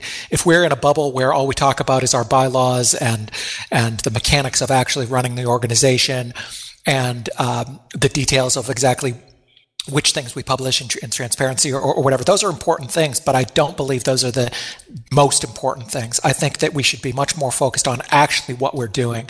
And some of the things that I would like to do are fight very hard against the regulators who are challenging this technology, people like Ben Losky. I think that we should have a very, very organized and harsh approach to fighting people who have proven themselves to be enemies of this technology. And then equally, I would much rather not fight someone. I'd rather reach out to them and educate them. I am not a fan of regulators, but there are regulators who simply have fundamental misunderstandings about how this technology works, who can be educated, who can be worked with, and can be influenced. And when I talk about these kind of things with global influence, I'm not talking about us being in the smoke-filled room making decisions that are directive that at the detriment of members. I'm talking about us acknowledging that these smoke-filled rooms do exist, we do have enemies, and we should be working to counter their influence. Thank you. Thank you, Bruce. All right, I want to be clear that I respect Bruce, but he is wholly preoccupied with the question of authority, and he does enjoy regulation in this sense, all right? He wants a guarantee of some kind of revolution. He said it here, he said it in other forums. We don't know that this technology will work. Michael has joined in and said the same thing. Well, we don't know. It's liminal and beta. We don't know it's going to work. Therefore, it's essential to be realistic, be pragmatic. Listen, assume the abyssal acts. Do what you have to do without permission. And the Bitcoin Foundation has stymied through its status collaborations, the most brilliant startups that were to never be in Bitcoin. And all the while, through its blog and other publications, said, well, we didn't know how bad it could have been if we weren't there. Good thing we were there. This is capitulation. Thanks, Cody. Yeah, I just want to be clear that I am very much against regulation. And when I say that this is uncertainty, it doesn't mean that I want to gain certainty by embracing regulation anyway. I'm just acknowledging that there are these forces that exist, whether we like it or not. I wish Ben Lasky had no power. Based on merit, he would not exist in our space. I've said that many, many times in public forums. But the fact is, he does exist. He does affect businesses. He's affecting businesses and even the price of Bitcoin right now, this very week. So I think that it is, we can think about what the ideal world is, and we can focus on the change that we know this technology is capable of. But I view it almost like an on-ramp where you need to get cash into the system somehow by working with old existing organizations like banks that we may not like. We also need to fight these regulations to make this way paved for this technology. Thanks. I think it's important to engage regulators for maybe a different reason than some people might think. In the grand scheme of things, I don't think regulators are the primary threat to Bitcoin. I think the primary threat is technological in nature. However, there are businesses and individuals that will suffer, that might end up being scapegoats. This will happen on a national, regional basis. So, even as a libertarian, I don't intend to at least stand by and suffer these discriminatory regulations. I just think these fights are better conducted on a local, regional level. I think it's a bit unfair to say that nobody should engage with regulators because some people have businesses and businesses are based in jurisdictions and they'll have to comply with those laws. So also the foundation is an international organization, and even though there are affiliates, the affiliates are completely different organizations, and I personally don't want to see the funds of international people being used for lobbying only in Washington. Thank you, Francis. Colin, you have 2 minutes to respond to the prompt, reforms you would institute or current practices you would codify. Okay, so this is Colin Gallagher, and reforms I would make going in right away would be building on some of the things that the Foundation has already done, and one of those has been minutes. So the Foundation has done minutes and published them, but they're not up to date by any means. They're close to where they could get to be basically up to par, up to present. But one of the things they could do is say, okay, let's get it to where they could publish draft minutes by say like a few weeks to a month or whatever after whatever meeting they hold, and then make sure that the minutes are finalized by no later than say 2 months after a meeting is held, so that they have ample time to finalize it and make sure they have time to look at it by the meeting after, and then finalize it by 2 meetings after, say. So that would be, once I can get that kind of thing nailed down and work with the rest of the board members to figure out the technical obstacles to getting them published on the site. Then it's agendas, because right now there's no agendas for public or members' view, and that would then make sure that before a meeting happens, then the members can see, oh, hey, look, this is what they're going to do. This is what the board intends to do. There's a basic agenda here, bullet points. 1, 2, 3, 4. Oh, somebody's going to come and present something to the Foundation, a development proposal. Somebody's coming in from out of the country or by virtual conference to talk to the Foundation about something. There's a basic idea of what they're going to do, so it's transparent. And also it means that the members will then weigh in or try to weigh in if they're interested in what's on the agenda. Okay, and they'll say, oh, now we have a way of looking at these things. And then also potentially the Foundation could partner with the EFF or Open Media and advocate on behalf of the users to protect the users. That's what I would advocate for as well. Thank you, Colin. Jim, you'll have 2 minutes to respond to the following prompts. Reforms that you would institute or current practices you would codify. Talk about the Foundation itself, internally to internationally. 2 minutes starts now. I think that serving on a Foundation board is probably a little more boring than most people think, and so I'll talk about small ball first. One is board transparency. I'm dissatisfied with the quality of the minutes that are being produced now. They need to be a substantial account of the content of meetings, and you'll see in the most recent board minutes, they are bullet points about things that happen to have been discussed. If we're going to be even a slightly decentralized organization, we need to have better minutes than that. I'll disagree slightly with Olivier, who I think whose vision I've come to understand better through this process, and I appreciate it. I probably wouldn't broadcast board meetings or have Q&A at the end, if only because such things would be so heavily populated by trolls, at least at this point. When we have a better community, that might be a possibility. Finally, financial transparency. I think it's essential for the foundation to make financial information available. It may not tell a good story at this point, but building the confidence of the membership and building the confidence of business membership, building the confidence of potential membership is very important, and financial transparency will produce that. As far as the direction of the foundation, I think there's a methodology one can use for guiding a foundation like this. The foundation commissioned me to do a risk management study of the Bitcoin ecosystem. It included outcomes such as global financial inclusion, liberty and dignity, user-defined privacy, a stable money supply, things that the foundation can do to protect the ecosystem. I'd like to repeat that study using input from all the foundation membership so that knowledge can be aggregated and used to direct the foundation in the direction it should go. I think that's better than any pre-commitment to a particular path, and obviously any movement will require the foundation to be well managed. If I'm a candidate for the foundation, is because I think chiefly it needs to be well managed first, and then we'll build in the direction that the membership wants it to go. Thanks. Thank you, Jim. The final 2-minute statement for this questioning round goes to Michael. Michael, you have 2 minutes to respond to the broad prompt. Reforms that you would institute or current practices you would codify, talking about the foundation internally to internationally. 2 minutes on the clock, starts now. Thanks, Adam. So I think as far as current practices that I would codify, I think the DevCore Boston event is an excellent example of what's needed. Human capital is the biggest need right now, and with the recent pivot to focus on development, I fully support that, but not necessarily in the way that that many are thinking about that. Most people, when they hear about core development, they think of actually just coding Bitcoin. But I think that should only be maybe 25% of the role of the Bitcoin Foundation. I think 75% of the role should be the assistance of the human capital. Things like providing more educational resources online, more training courses and classes and workshop, more developer-centric events like DevCore Boston in other countries and other cities.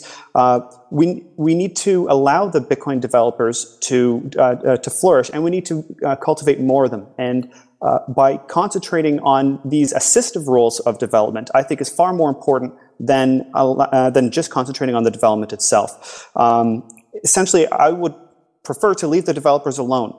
The Bitcoin Foundation was created so that developers could focus on what they needed to without worry. And if we're talking about transitioning them to a different platform or reorganizing the way that they're doing their work, frankly, we're getting too involved with what they need to be doing, and that is we're bothering them and really distracting them. They need to continue the work that we all agree needs to be done. And whether this development work comes from developing companies like Jeff Garzik and BitPay, it can also come from independents like Peter Todd, who's not involved with the company. So those are my priorities for the foundation. Thank you, Michael. Yeah, I wanted to say I agree completely with Jim in the sense that the board need to have maximum transparency. Doesn't mean that all the meeting needs to be broadcast all the time, but transparency is primordial.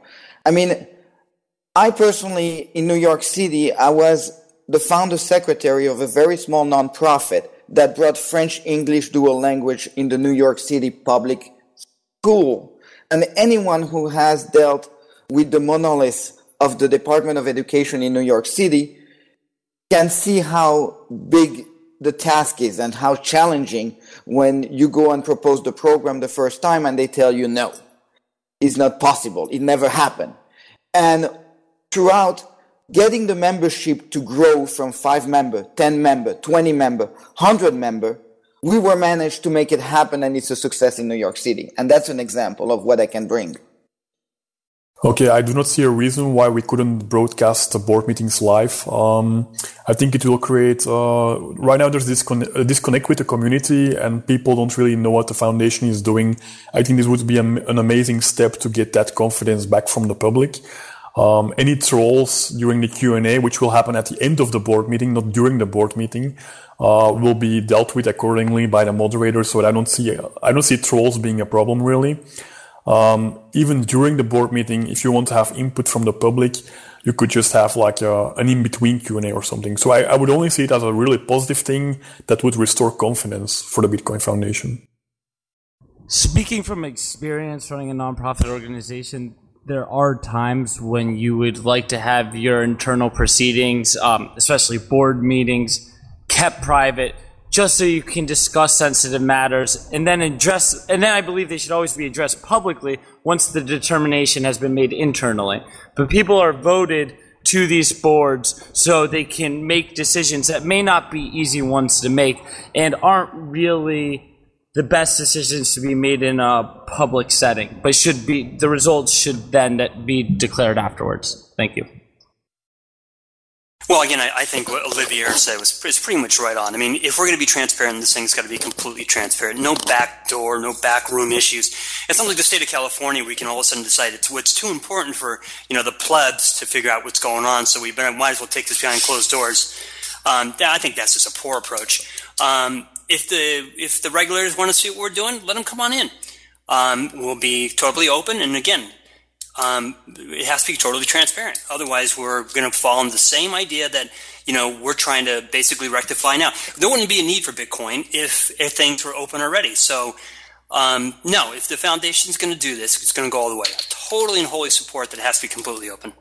Thank you, Scott. And with that, we conclude the fourth round of today's debate. While we're getting ready for the final round of questioning, I'd like to introduce my good friend Tatiana Moroz as she performs her original song, The Bitcoin Jingle. Oh, and today's magic word for you LTB listeners is round. That's R-O-U-N-D. Round. You've got until the 14th of February to visit letstalkbitcoin.com or the Let's Talk Bitcoin iOS app to enter it for your share of the listener awards. And now, the Bitcoin Jingle.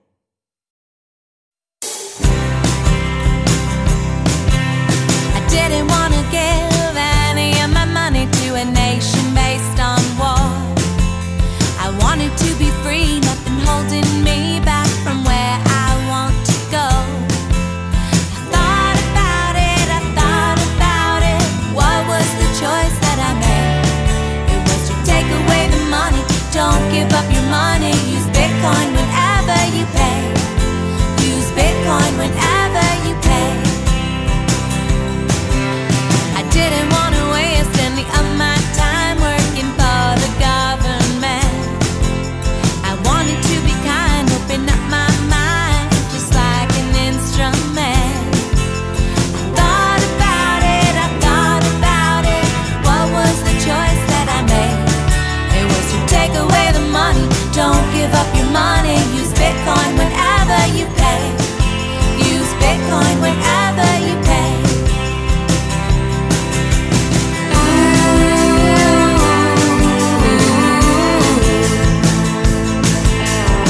What a little crypto can do. No longer a slave. I don't have to work until the grave. So many times I cried to myself that we didn't have a chance. Nakamoto came along with more than a song, gave the labor back to man. I thought about it, what was the choice that I made? It was to take away the money, don't give up your money, use Bitcoin whenever you pay. Use Bitcoin whenever you pay. Use Bitcoin whenever you pay. So we've come to the final question in our somewhat marathon session here. There will not be closing statements after this, so make sure that if you wanna, get anything in there, this is the question to get it in for. The first person who's going to speak on this issue is Cody Wilson. The prompt, broadly speaking, is the most important tasks or goals for the foundation and Bitcoin in 2015. Cody, you have 2 minutes starting now. The Bitcoin Foundation was founded by criminals and statist collaborators. Its history is one of integrating the technological libertarian baiting him, calling him unrealistic, and now, lastly, clamoring to claim him as a final referent and excuse. It is running out of money. It is running out of resources. It is suffering a slow death, both socially and institutionally. I stand to give it a quick and significant death. The significance is for us, we digital libertarians, to reconfirm our values, to find an open source and libertarian ethic for Bitcoin, to excuse ourselves of the indiscretions of our less thoughtful peers with their criminal and bad faith intentions. Thank you very much. Just thought of something though. The most important task for the Bitcoin Foundation in 2015 is to die. Thank you, Cody. The second speaker on this particular prompt is Bruce. Bruce, you have 2 minutes to respond to the most important tasks or goals for the Foundation in Bitcoin in 2015. Thank you. My name is Bruce Fenton. I think that there's a lot of tasks that we could be doing. As we've talked about, transparency has come up a lot in this conversation. I have lived with transparency. I'm a pretty transparent person. I'm very active on social media. I have been for many years. I have about 86,000 people on my Facebook. I'm very active in Reddit. Have always been very, very transparent, and I would continue to do that as a board member. If you look at the Reddit AMA that I did announcing the candidacy for this board seat, that's a good example where I painstakingly answered I think every single question that was asked, and I've done that consistently for many years, even before the existence of Bitcoin. So I've been very transparent. I think it's also important in this to have a foundation that shows professionalism. As Cody mentioned, there have been problems with previous board members. Some of them I don't think are warranted. We can call Charlie a criminal, but I don't believe that he should be considered a criminal. In an ideal world, I don't believe he would be. But there are other members that should have never been board members, and I think we can move on from that and change it and have professionalism. I've worked for 22 years as a registered investment professional. I've never had any legal actions, never had any lawsuits, never had any customer complaints. I've interacted with probably 200 of the members of the Forbes 400 and many global leaders and even heads of state. And so I'm also not afraid to fight, though. I have a long and consistent track record of challenging those very same powers that I have succeeded in influencing and interacting with. Thank you very much. Bruce's history, 22-year history, career in the financial services industry and investments, has been one, in his own words, of fighting the state and of fighting state as collaborators. And what has it bought us after all this time? But a worsening and completely gangsterish miasma of further regulation, treasury designations, and a complete closed loop of financial services that does not even admit the possibilities which Bitcoin even hints at. I want to talk about practical solutions for a second. I will prevent the kind of trust building that the Bitcoin Foundation has been trying to have with private conversations with regulators. I will reveal its incestuous relationship with these regulators, Mt. Gox, what it knew when, what it has withheld, and I will do everything I can to prevent the pivot and to prevent this thing from going on any longer than it has. Thank you. Thank you, Cody. Olivier, you'll have 2 minutes to respond to the broad prompt, the most important tasks or goals for the Foundation and Bitcoin in 2015. Okay, so if there's one thing I would do, it is to have decentralized core development. I would have Gavin and Vladimir organize decentralized crowdfunding together with the other developers. As a result, the core development can finally get proper funding and growth, and the public can directly fund the features they want without a foundation sitting in between this process. I would change the foundation's core mission. I think it should focus on spreading global awareness and adoption. It should help create local groups and go to store to promote Bitcoin. I would also organize a mass change tip event so the whole world learns about Bitcoin. I want to go for full transparency, broadcasting board meetings live with Q&A sessions, publish financial records so we know how much money is left. Finally, I would like the foundation to protect the essence of Bitcoin. The foundation should list the core principles of Bitcoin on its website based on Satoshi's white paper and explain why they matter. The core principles should be to keep Bitcoin anonymous, to have the 21 million supply limit, and to keep it decentralized. On a closing note, I put my money where my mouth is, as you can see from my past, and I will really stand to protect the individual and, most importantly, Bitcoin. Thank you, Olivier. Francis? Thank you, Adam, and thank you again for organizing the debate. As I've said throughout this debate session, I think the most important task for the foundation will be to educate as many new developers as possible that know the Bitcoin protocol through and through.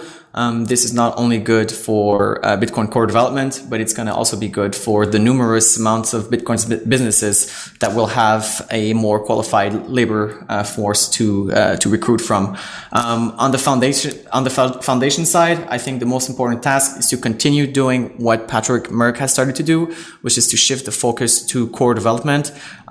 In a foreseeable future, over the next couple of years, if the resources come, I think we could eventually shift back a little bit more towards raising awareness. But definitely, I think direct lobbying should cease immediately, and this should not be considered a goal for the future. As for Bitcoin itself, I think one of the most major task will be scalability. That is making sure that the use cases of Bitcoin, which are currently being used, such as microtransactions, remain usable for the next foreseeable future. That means, as much as possible, at least for now, trying to limit the size of the transaction fees and keep on Bitcoining. I think Bitcoin is doing well. I don't think regulators or adoption is a direct threat right now. I think the main risk of Bitcoin are technological in nature, and I think we should keep this in mind. And as we say in France, best wines don't need the shiny labels. I think Bitcoin will eventually assert itself. We just need to be patient, but make sure the technical infrastructure is strong. And this means having a centralized nonprofit organization like the Bitcoin Foundation involved in financing and developing and promoting core development. Thank you, Francis. Scott, you have 2 minutes to respond to the most important tasks or goals for the foundation and Bitcoin in 2015. Thank you, Adam. And again, thanks for the debate. It's been really fun, and it's been some very good candidates. If I'm elected to the board, I realize I'm just going to be one voice among the many individuals, board members that will be there, but I'm going to go back and preach about the basics. And the basics is that, Bitcoin is money for adults. We have to live Satoshi's white paper. You look at the foundation website, and I don't even see where the white paper is. And this is unfortunately where things begin to unravel. We live in the United States, and the Constitution that we have has been subverted by people who supposedly protect our interests. And unfortunately now we've been a nation that's been boiled down to, quote unquote, a nation of laws. Yeah, but by whom? And, again, we have an operating code that's perfect and that we have to live by. Thousands of books, movies, stories, and everything else will be written, spun about Bitcoin. But at the end of the day, Satoshi's white paper is what we should be interested in, and what we should be used as our modus operandi.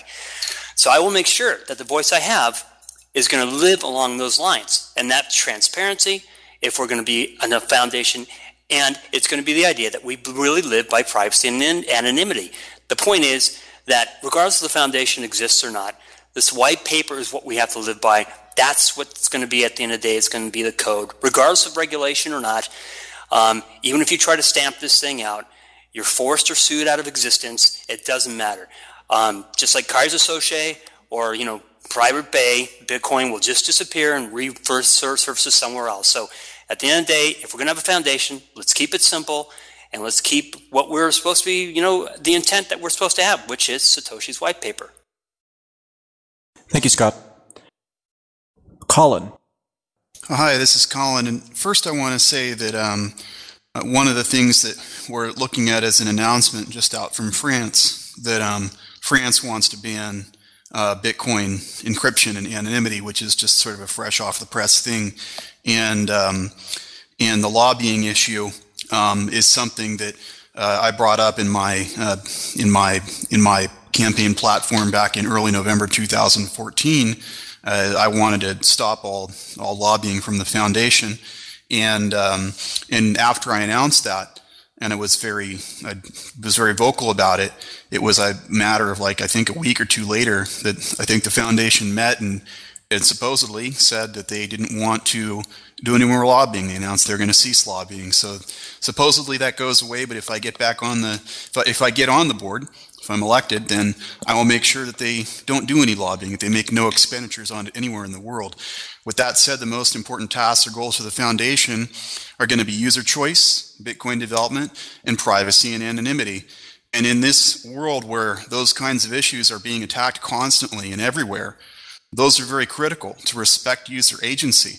And another thing is to make sure that when we're looking at all these assaults all over the world, from Putin, the Russian Federation, their ban on Bitcoin, Cameron in the UK, his attack on encryption, Obama in the USA, his latest version of CISPA, which is the same as the last ones that have been defeated, and France now, well, all these countries. The foundation needs to stand up to all these people unflinchingly and not cower. And that means partnering with the EFF, Open Media, and other organizations, and making sure that we are standing up for the users. And that means an international effort against the international assaults, so that we're standing up for the users. That's what we need to make sure that we're doing moving forward. Thank you. Thank you, Colin. Theo, you have 2 minutes to respond to the prompt, the most important tasks or goals for the Foundation and Bitcoin in 2015. Thank you, Adam, for conducting the debate. So, one of the experience I bring into the nonprofit world is I have been member of various boards. And as I say, transparency is the most important. I was member of the community board here in New York City, appointed by the president of the board of Manhattan. I am part of my tenant association of the building where I live. So I am a member of the party in power in France. And all this experience has taught me how to deal in an environment of 10 members or an environment where there are 500 members. And as I heard, partnership needs to be built with other entities like the EFF, other nonprofit that have that bring the same goal as what the Bitcoin is trying to achieve. So one of the most important things for the foundation, I do believe, is the part of transparency to create trust within the membership, so the membership can grow and learn how to brainstorm and bring new ideas to the table. And the foundation is an important thing, as long as the foundation doesn't monopolize everything and doesn't force everybody to say Bitcoin is this. No, the foundation is just an important piece of the ecosystem. As a member of the board, if elected and you entrust me with your vote, or the people in the membership entrust me with their vote, is to bring a real dynamic board for the foundation. Thank you, Theo. Jeremy. The most important tasks for the foundation in 2015 are to reestablish its legitimacy within the community by becoming as transparent as possible. The Bitcoin Foundation must also sit down with other advocacy groups such as Coin Center and the Digital Chamber of Commerce to concentrate energies most efficiently. And now this might be the most controversial thing I say, but I'd like to see the political ideology taken out of the way that technology is communicated, because that's how we're going to reach true adoption, reach the world, help reach the people that this technology can benefit the most. I don't think there's room for ideology with technology as powerful as this. And we need to continue to bring new developers into this space, as they've begun to do with DevCore. And we need to become a positive force for the Bitcoin ecosystem. Lastly, we need to engage the youth of this technology, as CCN has, and we need to help related blockchain technologies as well. Something I've done and will continue to do in this incredible industry. Thank you. Thank you, Jeremy. Yeah, this is a rebuttal to what Jeremy's just said. And by the way, I have agreed with most of what you said today. But I think it's possible to remove the political ideology from Bitcoin. Bitcoin is apolitical. By definition, that contradicts particularly when it comes to monetary policy. So one of the biggest use case for Bitcoin is that it is apolitical, and that's an ideology in itself. As we see monetary policies all over the world becoming less stable, becoming wild and failing, I think the non-political aspect of Bitcoin, which is political in itself, becoming one of the main selling points, I want to advocate, in 2014, Bitcoin has been advocated by almost everyone as a magnificent payment system. I would like in 2015, Bitcoin to be advocated as a non-political currency, a currency which is not controlled by the state, a currency whose money supply cannot be inflated. And I think that's going to be a big seller next year. Thank you, Francis. Jim, you'll have 2 minutes to respond to the prompt, the most important tasks or goals for the foundation and Bitcoin in 2014. Well, I think the Bitcoin Foundation, like Bitcoin itself, will have a year of retrenchment in 2015. It's a year when changes on the board can introduce practices that build the foundation's reputation for solidity, a reputation that it doesn't have, it hasn't built in the past. It's taken some hits that many have been self-caused. I think the foundation's mixed reputation in the community differs from its relatively strong public brand. We can use that brand over time to defend decentralization, which may include government relations and may include public affairs, to promote Bitcoin to the public, so few of whom know about Bitcoin right now. We need to have big adoption, big PR, big education, so that we get to those goals that everybody shares: global financial inclusion, liberty and dignity, user-defined privacy, a stable money supply. I worked for a lot of years in nonprofit foundations that work in these fields. I understand what nonprofit foundation management is like. Honestly, it's a little bit boring, but I think it's important. And it's very important to build a strong foundation so that Bitcoin has a strong defender in the United States and worldwide. Having worked as the foundation's Global Policy Council last year, not only to introduce Bitcoin in the US, but in Europe, both Brussels and London, I know some of how this is done. I know the ins and outs of the organization. I regret some of the failings it's had in the past, but I really want to improve it because I know that what Bitcoin can deliver to the world is very, very important. And if we get together and build a strong organization, I think many of the candidates are capable of doing so, we're going to make the world a better place. Thanks very much. Thank you, Jim. And the final 2-minute statement of the debate. Once again, I just would like to take the opportunity to thank everybody for attending this. This has been a definitely marathon 3-hour recording session to get all this stuff done, and that's not nothing.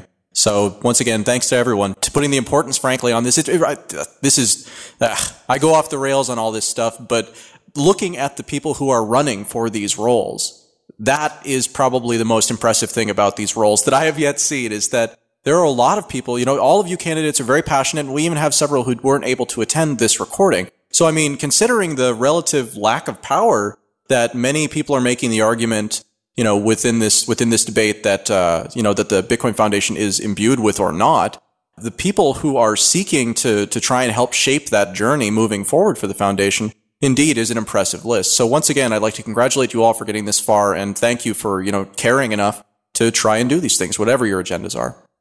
The final 2-minute segment for this debate goes to Michael. And Michael, I'll repeat the prompt one more time. The most important tasks or goals for the foundation and Bitcoin in 2015. You have 2 minutes, starting now. Thanks, Adam. So I think the most important goal for the foundation involves the human capital. And there are a few different facets that fall underneath that. The most important goal is to get more developers, and that involves providing educational resources online for those who are self-trainers, to provide workshops and classes and training courses for people who can't necessarily learn on their own, but they need to learn with the aid of other people. To host developer-centric events like DevCore Boston all around the world. All of these types of events, they improve the developer ecosystem, which thereby improves the entire Bitcoin ecosystem.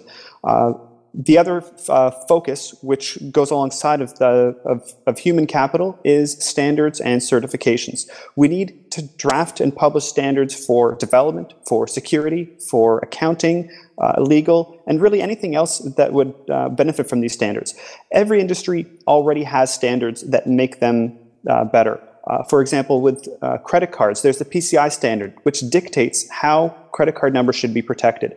There are developer standards, which train people, what are classes, what are instances, what is polymorphism, all the concepts that you would need to know in order to be an effective developer. food industry has standards for food quality, but in our cryptocurrency space, we don't yet have that. And I'm happy to announce that at DevCore Boston, the Cryptocurrency Certification Consortium will be making a presentation alongside Patrick Merck from the Bitcoin Foundation to talk strictly about standards and certifications that will help improve our ecosystem and help give guidance for any developer who wants to develop a secure application or a secure exchange or a secure Bitcoin program. They'll be able to do this. Thank you, Michael. Yes, I just wanted to piggyback on Jeremy and Jim's comment. One is Jeremy and ideology, and Jim's and boredom.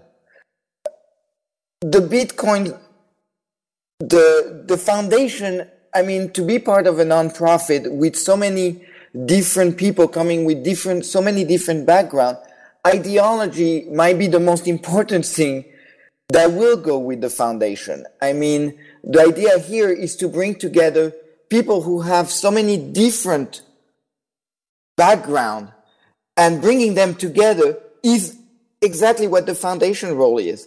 And boredom, it cannot be boring to bring all those people with all those different backgrounds together. So that's what I expect from the foundation. The apolitical nature of Bitcoin may indeed make the technology politically ideological, but that does not mean political ideology is necessary to communicate this extraordinary technology. Moreover, I think the technological merits of Bitcoin vastly outweigh the libertarianism so strongly espoused by many participants today.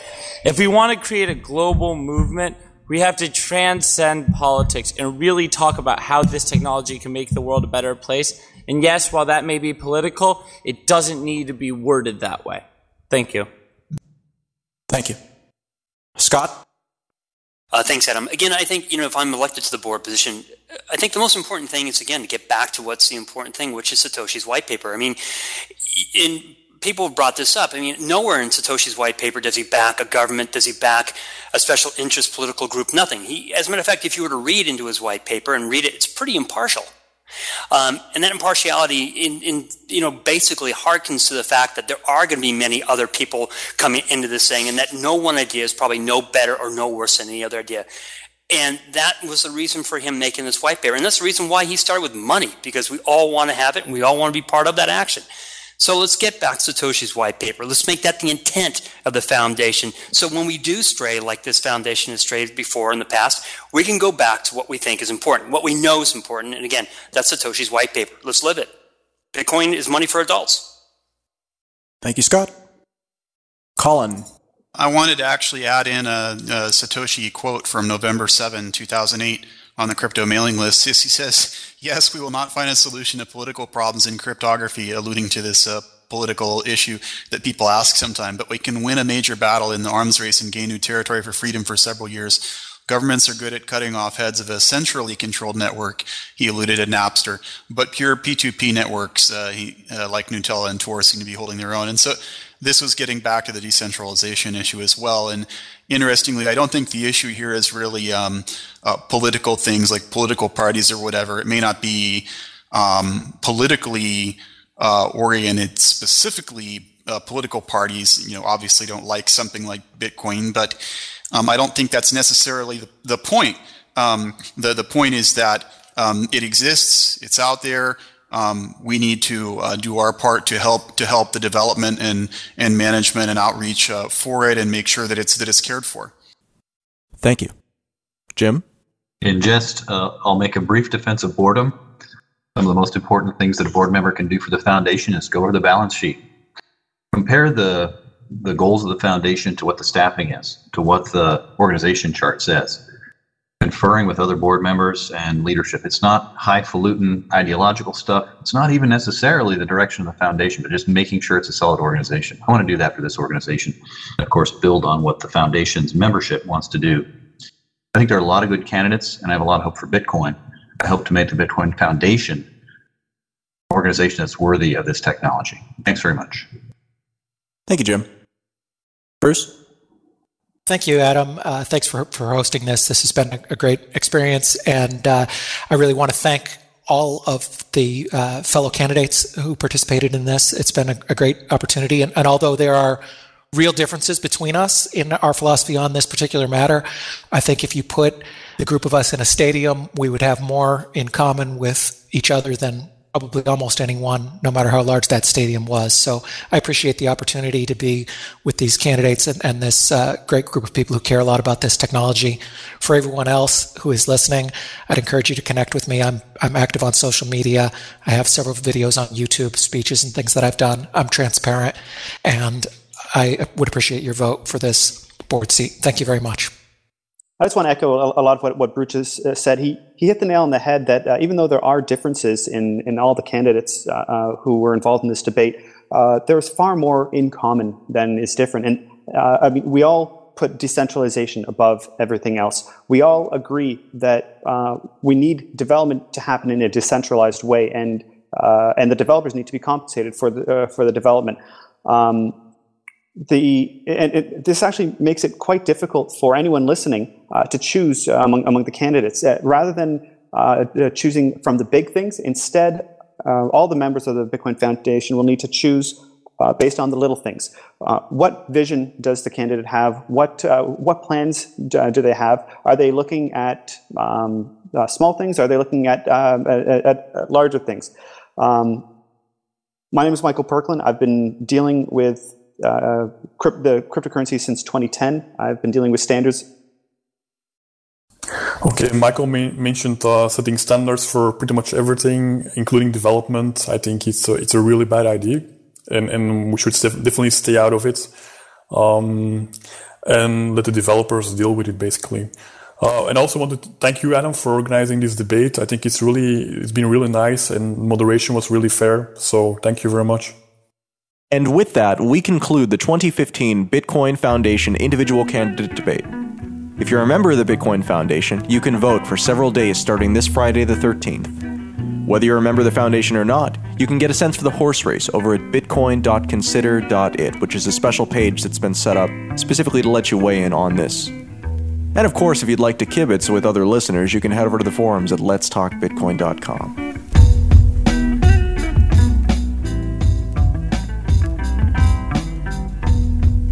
Thanks for listening to this episode of Let's Talk Bitcoin. This episode received support from CryptoKit.com and the Bitcoin Foundation at bitcoinfoundation.org. Content for today's episode was provided by Adam, Bruce, Cody, Colin, Francis, Jeremy, Jim, Michael, Olivier, Scott, and Theo. Music for today's episode was provided by Jared Rubens, John Barrett, and Tatiana Moroz. This episode was edited by Adam B. Levine, and per the rules of the debate, candidate responses were unedited. Thanks for listening.